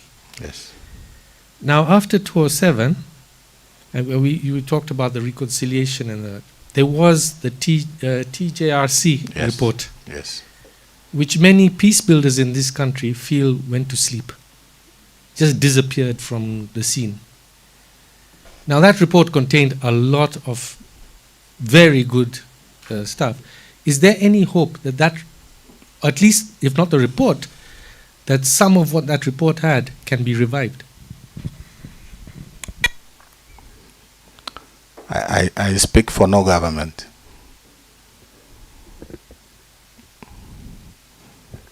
We know they had very good things, but I can't answer you. I hope you get me, eh? Thank you. They had very good things, we know. You said your father? No, I'm not a priest. Oh, okay. Very quickly, isn't it? Yeah. So we know what you are saying. Many people have agitated that the report be implemented for some reasons. Just like the Constitution talks of idle land being taxed, but it cannot be taxed unless this thing goes through Parliament and an act is enacted. Why has it never been done? Do you know how much idle land we have in this country? Yeah, so it goes together with TGRC and all those things. Because if the government decided to tax idle land in this country, Kenya will be very rich because it's supposed to be backdated. So that's with the TGRC report, the Ndungu report, the Waki report, some of it, they're in the archives. I hope I've answered you. Yes. Right, thank you. My name is Rachel. Mine's more of a comment and observation than a question, really. But first of all, thank you, Dr. Ari, for gracing us with your presence. Very insightful and resourceful. So now that we know the push and pull factors, as we discussed, are the societal pressures, and radicalization happens mostly on the basis of it's more psychological and ideological, right? So if that's the push and pull factors that the radicalizers, for lack of a better word, used to radicalize people, why don't I feel like most interventions then should be based on psychology as well to counter the same thing, because we find that, I'm not quite sure about the statistics of it, but I feel like the government in terms of security spends less than they should on prevention, which is something that I think should be really prioritized. And we find that usually mostly the linkage between, like you were saying, the guys who are rehabilitated, but unfortunately they were killed. You find the linkage, even the guys who got these people, there was participation through CSOs. Like from ACT, for example, we have partnership with NCTC, National Counterterrorism Center. So I feel like if we have more organizations, because the problem of organizations you spoke actually earlier is funding sometimes. So yeah, I feel like this is just something that should be prioritized. Thank you. Thank you. You've actually talked of ACT. You have a lot of money. ACT is one of the best funded organizations in this country. But yes, let me tell you something. Tom Were came here. Did he? Oh, he sent somebody. Now, just to answer you, Uzuri umetaja NCTC. NCTC is the organization mandated by the government to do research and to do public awareness campaigns against radicalization, against violent extremism, and against to counter terror. That is their job. counter, research, public awareness. That is their job. They are not supposed to fight terrorism because we have other elements in government that fight terrorism. So, number two, we have a secretariat in the office of the president under our ministry. The Peace Something Secretariat, you know it. Now they are working on, they've been having this peace architecture for 21 years. So they've been told to come up with a new structure, a new architecture. That's why you people will come in. A lot of youth are going to be part of this new architecture. So those two and many others, NCIC, you know, we have a small NCIC in the Ministry of Interior, and we have the big NCIC under the Reverend. Those are some of the organizations that the government has created to deal with what you're just saying. Public awareness, public education about radicalization, violent extremism, and terrorism, and peace. So this new architecture, when it comes out, because I think it's being worked on, supported by UNDP, and the good thing about my minister is he does not believe in serious government programs being supported from outside. He doesn't believe in that. So he's trying as much as is possible to ensure that some of these critical elements on peace and security are government funded. The only area ametuambia tutafute pesa ni capacity building. You know, capacity building, you can give us money, but the curriculum is ours. So that's the only area amekubali. But the rest, he believes in government taking care of his own security problems. And I think that's where we're heading to. So, mutafikiwa. I think it's supposed to, the peace architecture program they're working on, I think it's supposed, has it gone or is not gone to public participation? Mumeisikia mahala?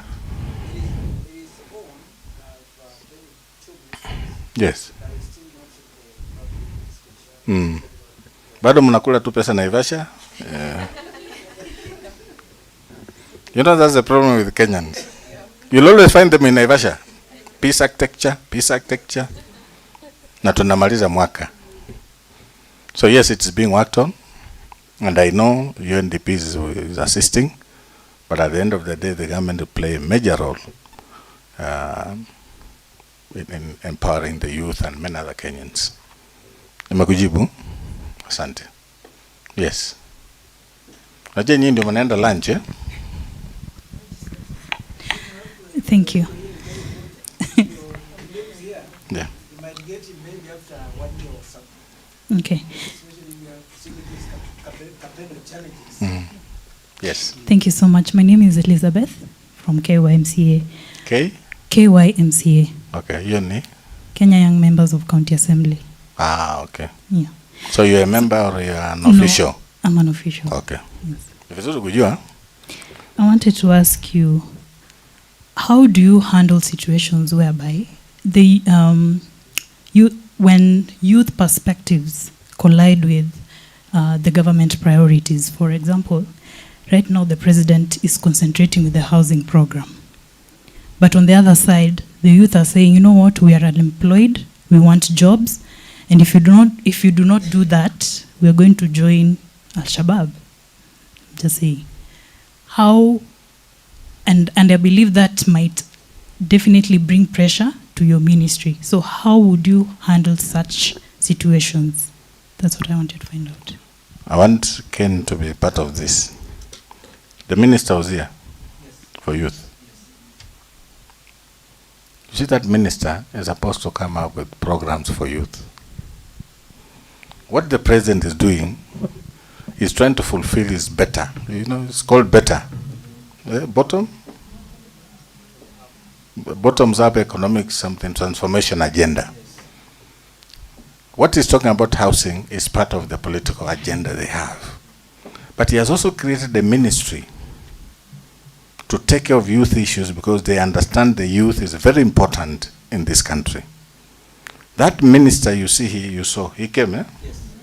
That CS you saw here, it is its problem within government structures and deliverables for him to come up with things, and if he thinks they touch on the Minister of Interior, they have cabinet meetings to talk about papers.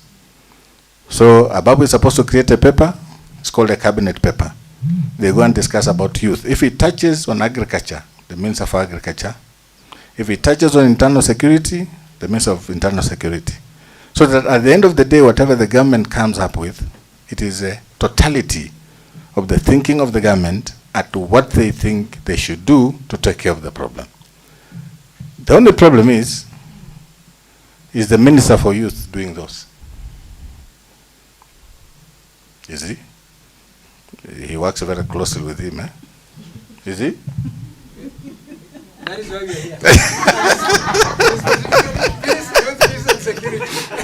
here. You know? So that is how government works. I've been there, okay, I used to be there, but with this new one, eh? That's how it works. And the minister has a lot of work for youth.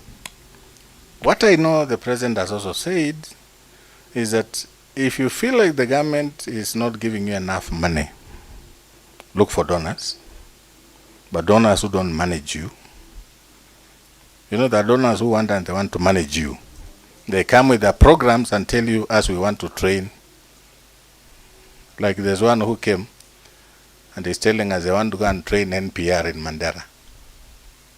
How on earth? Yani mnakuja na pesa, mnatuambia mnataka kwenda kutrain. You know NPRs? Police reserves. They want to go and train NPRs in Mandera. Where? How? So of course those ones are shown the door. But there are those who come, they'll tell you, we have this money, what programs do you have? We shall support without interference. That is what this government is working on. And my CS is very strongly opposed to any donor who comes and wants to dictate how their money is going to spend. Come with the money, ask us what we want, we tell you, but don't manage what we are doing. You manage your money to pay milioni 200. We have a framework of monitoring and evaluation. We shall tell you how we are working. You monitor how your money is spent, but don't come and tell us, share the report with us. So that is where we are as a government. You don't seem convinced. Ask again. Ask again, I finish. No, just... No, just ask. Ask. I'll answer you. Do you think she's convinced? There's something. Sema tu ni nini? You want to know my middle name? You know, Dr. Aruga, I can tell you, I've been dealing with the youth for almost 15 years. But one thing I can for real tell you, they will tend to ask a soft issue. Yeah. But the tough issue, they say, how will Ken look at it? Will I be invited in the next meeting? Please be free to ask Dr. Aruga, because getting this man you're seeing here is not easy. Don't worry whether it's political, whether it is what. Yes. Ask the question. I'll answer you.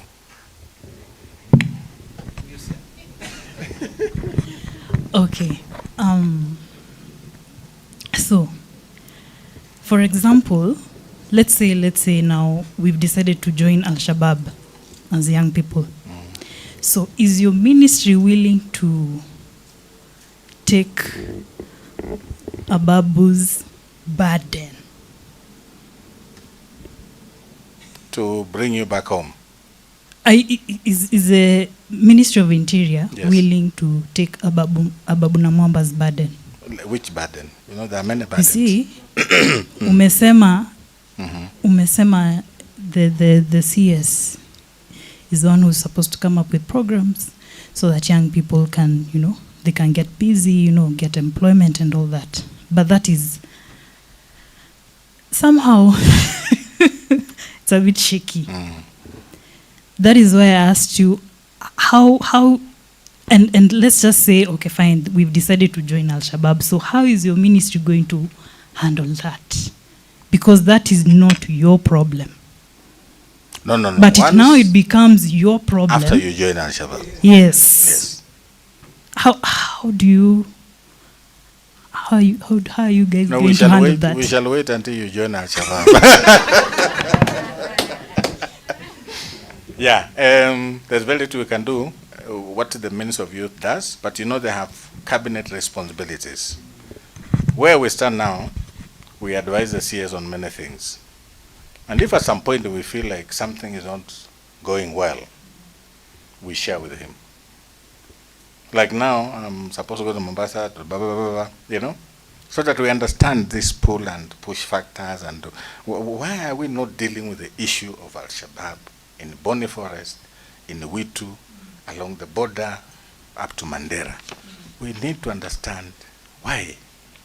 It's been done for the last 20 years. These people are still thumping us every day.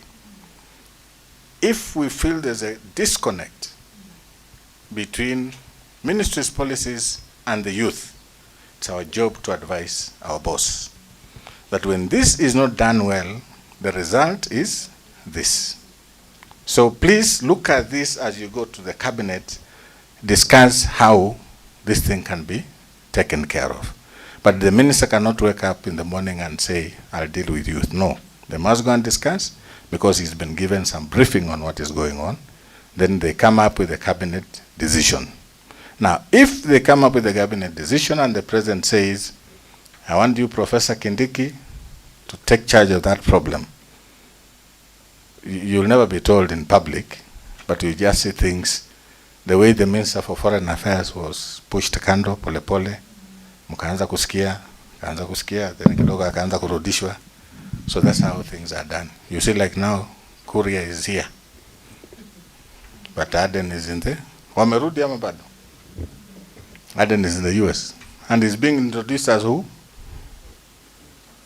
Aden anakuwa introduced kama nani? CS and economic advisor. Nani ameambiwa amefutwa kazi? So things work. But you see, dalili ya mvua ni? Yeah. So yes, it is done, but in a different way that is not public. Then at some point, if it becomes too much, then it's very easy for the president to reorganize his cabinet roles and give some responsibility to the person in charge of interior and national administration. So don't worry, we monitor you. We monitor you youth very closely. Yes. Yes, I'll listen. I'm here to answer your questions. Nikitoka hapa narudi Nairobi. I'm Dennis Kiari from Yes. CJPD. What is that? Catholic Justice and Peace Department. Yes. You have given, thank you for you have very good points, but you end with anti-decay. If right now you go to Nyayo House, youth wamejaa huko. Maandamano sasa ikiitwa bado ni vijana. Recently we had a recruitment with applying for visas to just get out of this country. If there was a passports, sorry, yes, passports, yes. There was a recruitment of Nairobi in Sakaja had announced a recruitment for sweepers, and we saw very many youths, graduates with papers. They have nowhere to go. So me, I'm asking. Generally, the youth are frustrated. What are you doing to deal with this menace? It is no longer now just a small problem. It is a big problem. I can't answer you that question because it's not a security question. But some of the things you see, siji fuliza, nini, all those are meant to assist the youth. Of course, they will never be adequate. But I can assure you, on a daily basis, people are sitting, talking, and deciding what needs to be done. Don't look at the taxes. I tell people we are as affected as anybody else. And I'm not saying this because I work in this government, but I can assure you I've worked in Uhuru's government as a member of the task force, as a member of the police vetting board. I've worked there. But you can see some seriousness, some determination in delivering on certain issues in this one. Taxes tutaumia tu, tutaendelea kuumia, hiyo sio, I'm not political. But I can tell you, I can see the difference between determination to come up with solutions in this one, people being held to account for the dockets they are occupying, and the people being held on performance contracting. There's some seriousness in that I've seen, which is a good thing. So when you close the issue of taxes, deductions and whatever, we see something. Number two, we see a determination in this government of refusing to be bullied. You know the way donors wanakuja, sijui British, sijui nini, wanakuja na hiyo vitu yote. There's some determination to have Kenyan solutions, even if they are supported by development partners. So I think to me that will be the only answer, because I can't speak for the government, but I can tell you, we see something that hopefully eventually something will come out. Don't look at the housing. That is a better thing. It's part of their manifesto, is whatever. But critical programs, like now even our ministry, is now dealing with issues that have never been dealt with, which I can share here. But they're all meant to ensure that Kenya is secure. The government is now purchasing things we've never seen in this country for the police to do work in hardship areas, on the border, all those things, because there's some strategy in the thinking of what needs to be done. So for now, I don't speak for the government, or I'm one of them now. But yes, internally there are serious things being done. Yeah. There are two hands so that we finish, yeah? All right, thank you. Mine isn't really a question, Boss. but... Just a second. Boss, lunch ni yenu. Uliza. Ama unataka kwenda lunch? Najua mimi I'm okay. Yes. Yes. Okay. Sio mimi. Endelea. Yes, sorry. My name is Irene Tangus from National Youth Council, and mine is a contribution in terms of the programs that the government is offering to the youth. Under the Ministry of Youth Affairs, the State Department for Youth, and to narrow it down to the National Youth Council, there are programs that the ministry has rolled out for the youth to actively take part in. For example, I'll give you, from NYC, we have annual challenges where we involve youth from the 47 counties in bringing solution to the current challenges they're facing. And also as National Youth Council, we have Peace Forum programs, where now we also involve youth from the different communities. I'll take an example, the Kerio Valley. We had a peace issue there, but now we were able to hold peace tournaments, bringing the youth from the different communities, because that was an avenue we would bring the youth together and drive that message for peace. Secondly, we are having a summit coming up on the Youth Connect Africa Summit in December. One of the thematic areas is youth, peace and security. And I know the Cabinet Secretary presented a cabinet memo or cabinet paper.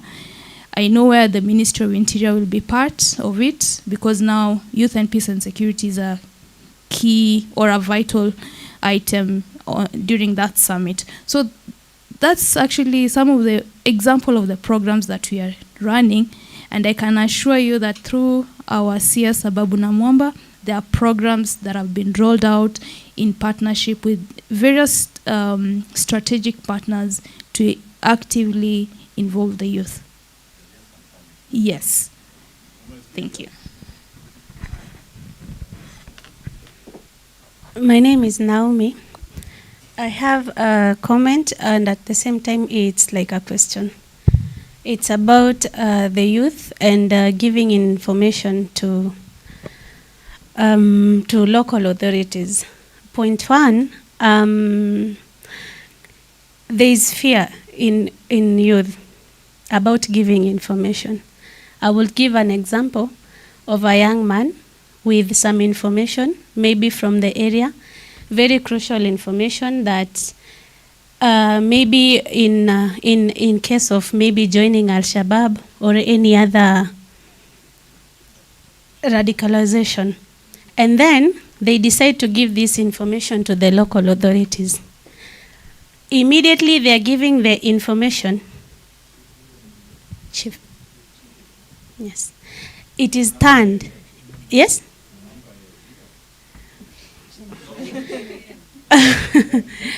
Pia itamhusu. Immediately the youth is giving information, such crucial information, it is turned against him or her. Like itakuwa huyu kijana na hii information lazima kuna vile alikuwa amehusika alafu anataka kujitoa. Number 2, na with the case umesema with the people maybe the people who had joined Al-Shabaab and then they decided to reform and come back and some were killed. How sure?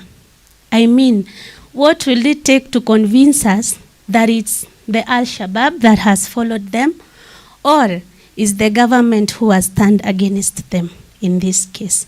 So there is that fear with the youth of giving crucial information. That's why most of them are always down here. Thank you. Okay, let me start with the last part of, is it the government or Al-Shabaab? The government has a police unit, counter-terror police unit. But we have facts. There are those who are killed by Al-Shabaab. There are those who are killed by police.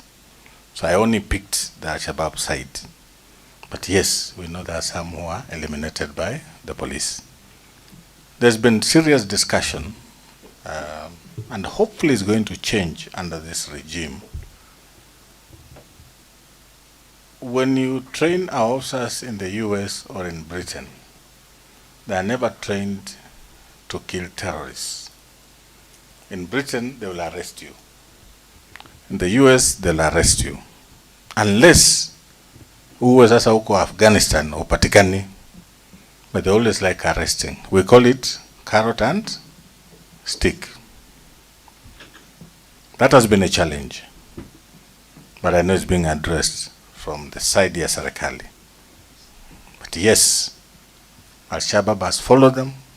We know it. We have facts. We have names. It has followed them and eliminated them. Some have been eliminated after sharing information with local. Anatoka huko anarudi anaambia wazee wa mtaa ama chief 2 days ameenda. What does that speak?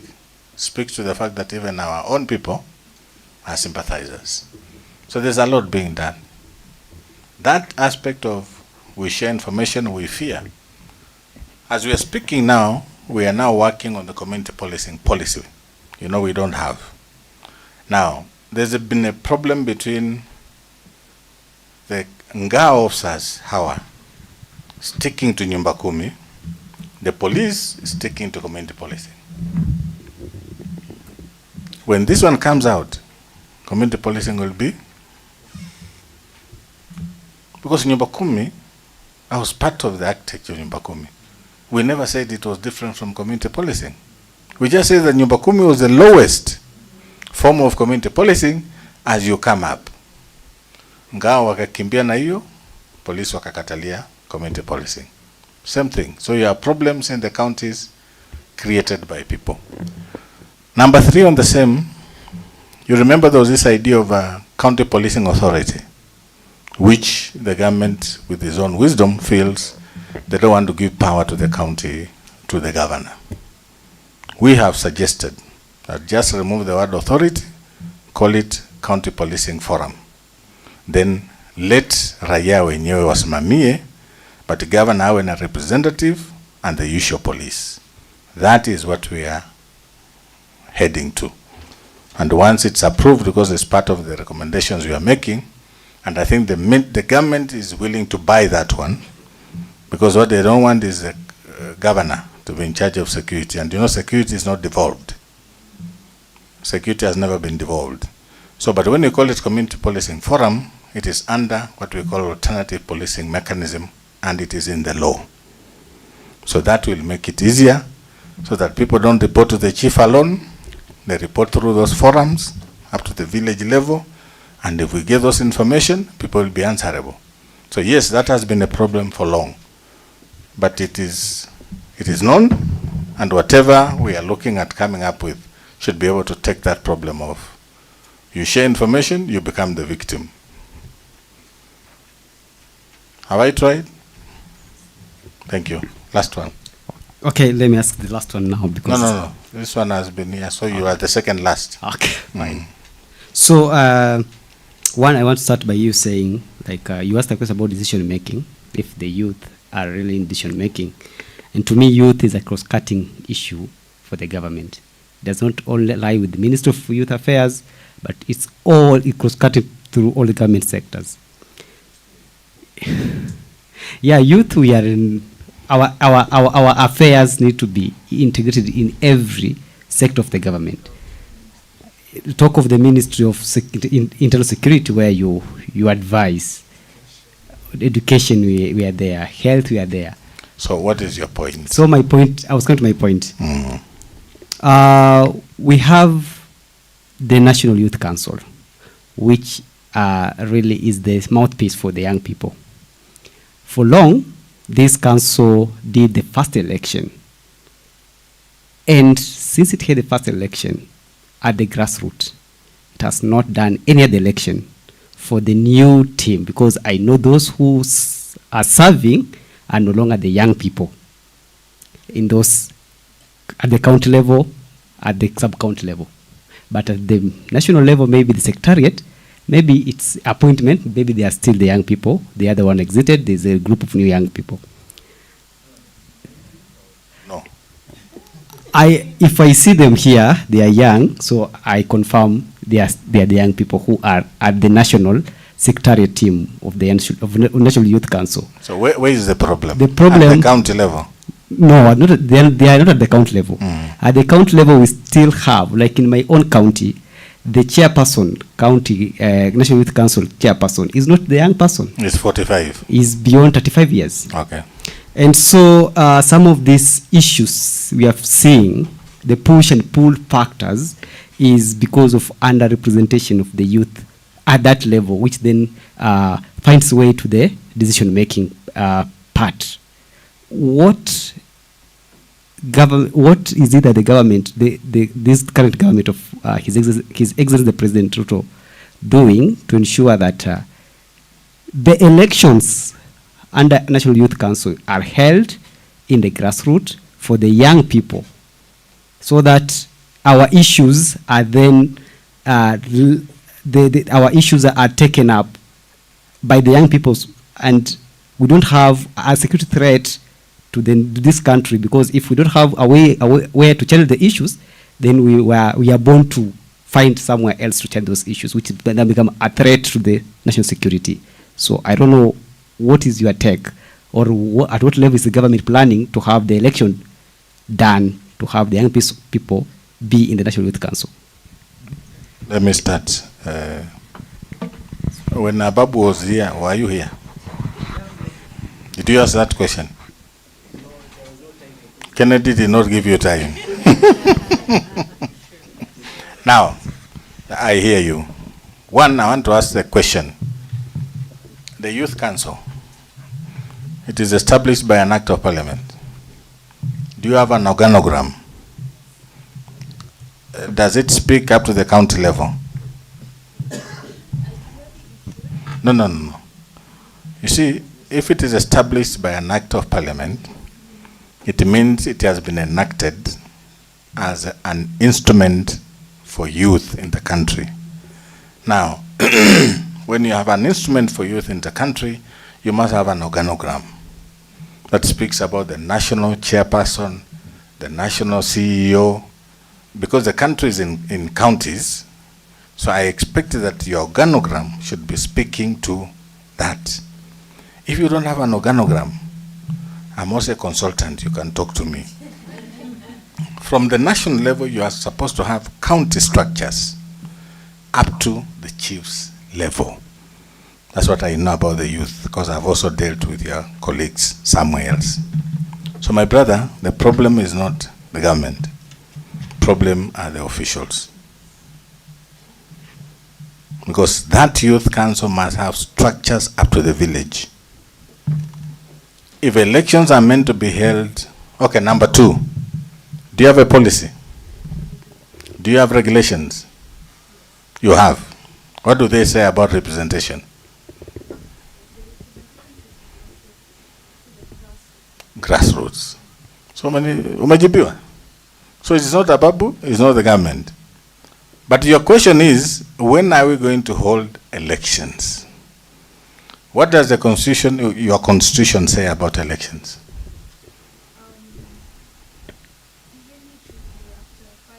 Yes. And it is not pegged on government elections. It is 5 years for the youth, National Youth Council.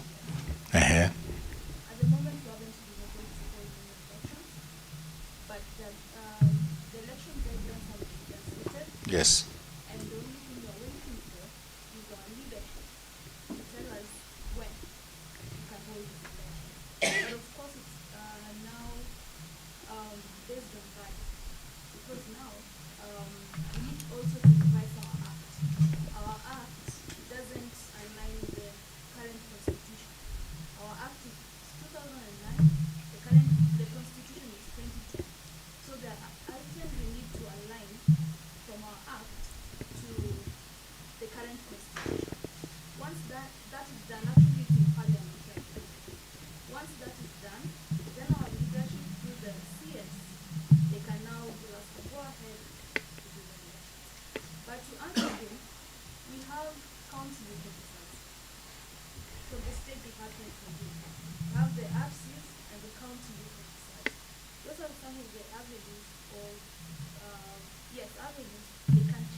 Wewe unajua mfanyakazi wa serikali leo wafanya kazi. These guys want to hold you to account, so they want to deal with the council. So your answer ungemalizia tu mahali umesema tunangojea kufanya uchaguzi. Malizia tu hapo. So that is the answer to your question. Yes, I agree, if your act does not speak about counties, then it's difficult for them to create positions at the county. And I know going through an amendment of the law in Kenya can be tedious. Was it a personal motion or it is a government motion? It's a government motion to amend the act. So it takes a bit of a while. We know how, we were looking at, we know the CS, prime CS, has actually asked for all those pending things, policies, regulations, guidelines they are going through. And I think we saw there what, around 400 pending. So he called for them, he has them now, they are working on them so that they see how they can start channeling to make sure they are passed in parliament. So I think that is the answer to your problem. But if you feel they are not being very good, shika ujama mutafute Ababu na Mwamba. The minister can make ministerial directives and things can work. Thank you very much. Wa mwisho. Thank you, Bwana Daktari. Yeah. My name is George Okereto.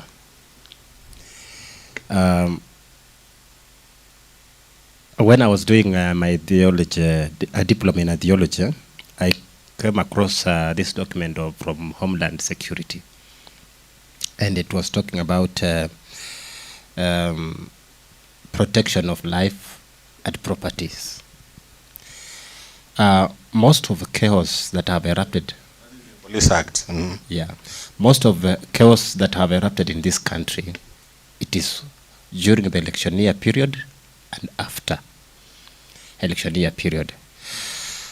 What, as the advisor to the Interior CS, what measures, now that you've elaborated to us the role of the government, what measures are you taking or are you putting in place to ensure the implementation of these roles? because they are very well enacted and they are very well said, but when it comes to implementation of it, it becomes very chaotic. I want to give an example. I personally come from Western in Mumias, and during the electioneer period, you find most. Ni the mroa ila mutietu. Ila muta AFC Leopards. Sa killers one. Yeah, no. You know the guy who used kujipaka huyo? Yeah. Hao ndio walimuua. Proceed. So you find politicians are using these tactics to send fear to their opponent, and to drive their goal. Mostly they use the youths. You remember that incident that happens in Mumias during the Kakamega County. One of the politicians used the youth and he radicalized the youth to an extent that this youth could not even remember her mother or her brother. They were killing even the children below 3 years. And it was very sad. So when we are talking about peace building and security, very much burden lies to the the Ministry of Interior. So what are the measures kindly that you are trying to put in place so that such politicians, we find sometimes they are being protected, maybe those who are closer to the president or those who are closer to the government, they do such like things, but nothing happens. So moving forward to avoid such like things, and for the youth who are also coming to get into maybe in the arena of politics, what could be the best way of helping them to understand that when I get into politics, it's not a matter of fighting, to kill, to threaten? Thank you. Let me answer you just from the Minister of Interior.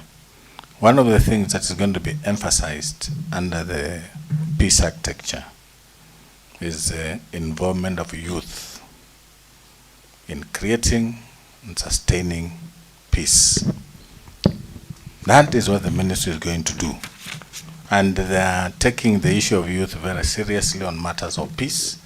Kuna hii mambo ya wazee, sijui elders, sijui nini. Some of us have never accepted that issue of elders, because these days the elders for highest bidder. But that is going to be, is being worked on very seriously, how youth are going to be involved in peace issues. You are going to be members of the ward, from what I heard. Members of ward peace committees, sub-location peace committees, sub-county peace committees. The youth are now going to be part and parcel of those committees. And those decisions, because everybody is now signing performance contracting from the chief. Umesaini yako? Ameja kufikia? Umesaini.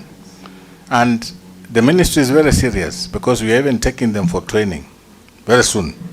So that if you people feel under those committees that these people are not doing what you've agreed to do, then you have a channel of putting your words forward as members of the youth inside those committees for purposes of accountability. Number two, I know Waziri under policy directive has instructed that the police be retrained on crowd management. The act they are using was 1956. You know, that's obsolete. So that is another issue that the minister is taking very seriously, police training on crowd management. Because one of the things mumeona, wanaenda wanasumbua wananchi, wakianza kutoroka wanaacha hata wenzao wanapigwa. Mmeona hiyo? Paka wananchi wanawahurumia. Wanahurumia na wameua mwenzao hapa. So who is good? Mwananchi ama polisi? So that's another issue that has been under serious discussion. So they are supposed to go for retraining. They are going to be trained chiefs. In fact, the chiefs are starting very soon on matters of peace, matters of kuna vitu mmepewa mingi sana kwa hiyo curriculum, but the idea is to assist Kenyans how you manage them. So yes, it's going to be done, bro, but it will take a bit of time. It will take a bit of time, because it's like we are starting from where we stopped in 2004. Those who are old enough to remember Kimemia, who is old enough here. Kimemia had a very good program on reorientation of the Ngao team. And then under the police task force, we have also come up with very strong recommendations of ensuring community policing is now spread out, rolled out, managed properly with good structures, and I think that one even the president is saying it must work. So there are many things coming. But like you say, you can produce, implementation can be a problem. But yes, there are things in place. Asanteni sana, Mungu awabariki, mnaweza kwenda kula lunch. Thank you. Asante sana Daktari. You can agree with me it was worth getting late for this lunch. It's such a resource. You must have been an interesting teacher. Yeah. Thank you very much for finding time to come and share with us. I want to hand over the mic to Ken, and after that I'll ask Margaret to come and pray for lunch and give a vote of thanks. Yeah. Daktari, this is now we are revealing what happened and how you got here. Of course, one time we met at a Great Rift Valley Lodge. You were in the Nyumba Kumi discussion. We were discussing women, peace, and security. And then you went to Geneva. You came back. You joined this other engagement. And I can tell you, I've really been looking for you after coming from Geneva. So last year, we were with a team from 12 member states here. Those who are here, I think, Faith, we were with a team from the Great Lakes, the International Conferences on the Great Lakes, youth representative for the 12 countries. And Edward told me, Ken, do you know Werunga? I pretended that I don't know you. Edward is seated here. I pretended that I don't know you so that I get more information. Sorry, Edward. So Edward talked about you, and then I said, okay. So I was looking for the opportunity to get you here. Last month, we actually had a peer learning session here. Those who are in the peer learning session, raise up your hand. Very good. And one of the recommendations from the peer learning session was, please, we need a training on youth, peace, and security. So with that recommendation, I sat down with my team. I have a team of about 4 great thinkers. Actually, if you are not a great thinker, you are not in my team. They think weirdly the way you think weirdly. Huh? To tell me, in fact, we put them in some corner and said, tell us the people you will want us to invite and why, to facilitate. And your name cropped up. This thing must also, there is public participation in the 4 team thinking. Your name cropped up. And I told Edward, Edward, we have this training coming up. How do we get Warunga, Dr. Warunga? Of course, I didn't have your number. So Edward, with a kind heart, sent me your number. Of course, I could get your number from any of the quarters, from OP and all that, but I didn't want that. So when I got your number, I texted you. It was at night, around 9. And I said, we have this program, and I'm very good at sending somebody a program. For those who know me, if you're in government, whether you're a minister, whether you are apart from the president, I'll send you communication at midnight. So that when you wake up, you see my communication important or no by responding to it. And actually, Dr. you responded to it as one of the professionals. And you said, Kennedy, I'll be there. I'll be there. So yesterday, when you didn't come, and there was no communication, I said, wait till when I meet Kindiki, he's my good friend. He told me at Moi. So I said, just wait. So when Edward today told me you are coming, And of course, you apologized quietly, telling me when I met you outside there that you had forgotten. I know your docket, so I said, not to worry at all, because the most important thing is that you're among the creme de la creme of this country with what you call an inventory of issues of peace and security to talk to this team. And I've told them that being here is not by chance, because there's so many ministries who want to be here. But we have told them, no, we are limited. It's only 25 people. So I'm just trying to say thank you so much for this time, and we don't take it for granted, Daktari. Because at the end of the day, we are grappling with all these issues, and you can see our youth are asking questions, and these questions are not ending. Actually, if we open another session this afternoon, you can have more questions than what you have had this just before you close. I'm just saying thank you so much, and thank you so much, Captain Edward, for, being pushy. And now that is why at times when you see us come to Maasai Lodge, we don't just come to Maasai Lodge for commercialization because Edward is making money.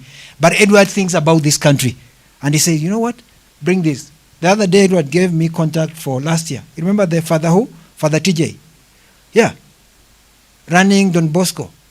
And he called me to meet him here. They were here with the whole team from Europe and what have you. So that is why at times we don't come to Maasai Lodge because we want to commercialize this place, but we come to Maasai Lodge because when I'm at Serena or at Kempinski, nobody tells me, Ken, but there is this. That is the difference. And some of you will say, but why Maasai Lodge all the time is very fun? Then I say, for you to come to Maasai Lodge, you are coming for business. You will not go do shopping. You will not meet your friend you say, I'm just here at the Hilton, or I'm just here at Stanley. Kuja kidogo tuko lunch, those kind of things. When you get into that gate, you are here for business. And the gates are closed. You see, even to come in is not going out again. That is why you are here. So whatever we're discussing under Dr. Warunga, we realize is a big gap that young people don't understand about peace and security. And that is why you see them asking these Nyumba Kumi issues, community policing issues, and I'm happy you have raised it up. I can tell you I'm one of the people, for those who don't know, who made President Kibaki come here for community policing. And when we're in the meeting with General Ali at Vigilance House, we were having a meeting at 3 a.m. in the morning, I told the General, you know what, you cannot take the President to whatever a community policing project where there is no police housing. Ni madarau. You're showing the President like this police do not. But I convinced him. And I told him, Rongai has already housing, But also we are sorting out another problem for those who have stayed in Rongai. The road was very bad. So I knew if the President comes here, that road was made in 1 week. And the people benefited, and the community policing project was launched. The challenges, as you say, as Dr. has said, is this fight between Ngao and police. Everybody wants their own cake. Nobody wants to whatever the other. But with these new structures, I think we're really going to benefit, and we are really insisting that young people, wherever you are, you can influence decisions. Huh? I was a young person when I was pushing for Kibaki to come to Rongai. And we were in a meeting at 3 o'clock at Vigilance House. 3 o'clock in the morning, not 3 p.m. So these are our times. You wake up and you find things have changed. You're like, Kwani, you were here yesterday. What has changed? That's how government works. You might think when Arunga will live here, he gets to Mombasa and he's told, you guy, you are needed here. He will be sent for a chopper to get him wherever he is, and he's brought back. So, guys, your being here is very vital. Major General, we thank you so much for your patience, and you will share in the afternoon just your experience. Yesterday, you are sharing what Rexa was doing. But this afternoon, after we eat, you will say your personal experience the way Dr. Warunga has shared, because it's important for the young people to understand, because getting you is not easy, Dr. Warunga. Yeah? So we really appreciate. And having said that, I'll ask Madam Margaret to come and pray for the lunch, and also give a vote of thanks, and institute new clubs of IPST, see how they do. Just come, Madam Margaret. So asante sana tena, Dr. Warunga, nashukuru.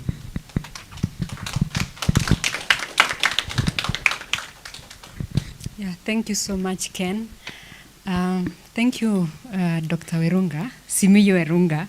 I think the first time when I came to IPSTC, that name was very familiar. Like everybody was saying Simiyu Werunga. It's like as if it's one name. But I mean, that tells you how his work spoke loudly to everybody at IPSTC. I'm going to give vote of thanks. But with all due respect, we have a father and a reverend in this room. I feel honored that you gave me the opportunity to pray for the food, but I will ask Father to pray for us instead, if that's okay. Yeah, okay. So I think Ken also has said everything. I mean, from the beginning, we've showered blessings and appreciation to Dr. Simiyu Werunga for the good job that he has done. I hope, Daktari, that you will find time to come to IPSTC as well. We still have SSR, we have small arms, and we have other courses also that have come up. I know Madam Sitine is a friend of yours, and I really hope that you will find the time, just the way you've shared today here, to share also from for our participants from the regional context. So I'm going to introduce a new club now that I was given the challenge. So what we're going to do is that it's two-part. We have shower in terms of rain, and then we will finish with thunder, okay? So that's how we're going. I think Faith already knows because she was a participant at IPSTC. So what we're going to do, I'm going to demonstrate, and then we do a real one, yeah?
In the name of the Father, and the Son, and the Holy Spirit.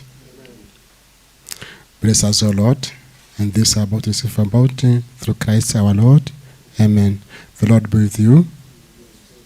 May Almighty God bless you, the Father, and the Son, and the Holy Spirit. Enjoy your lunch.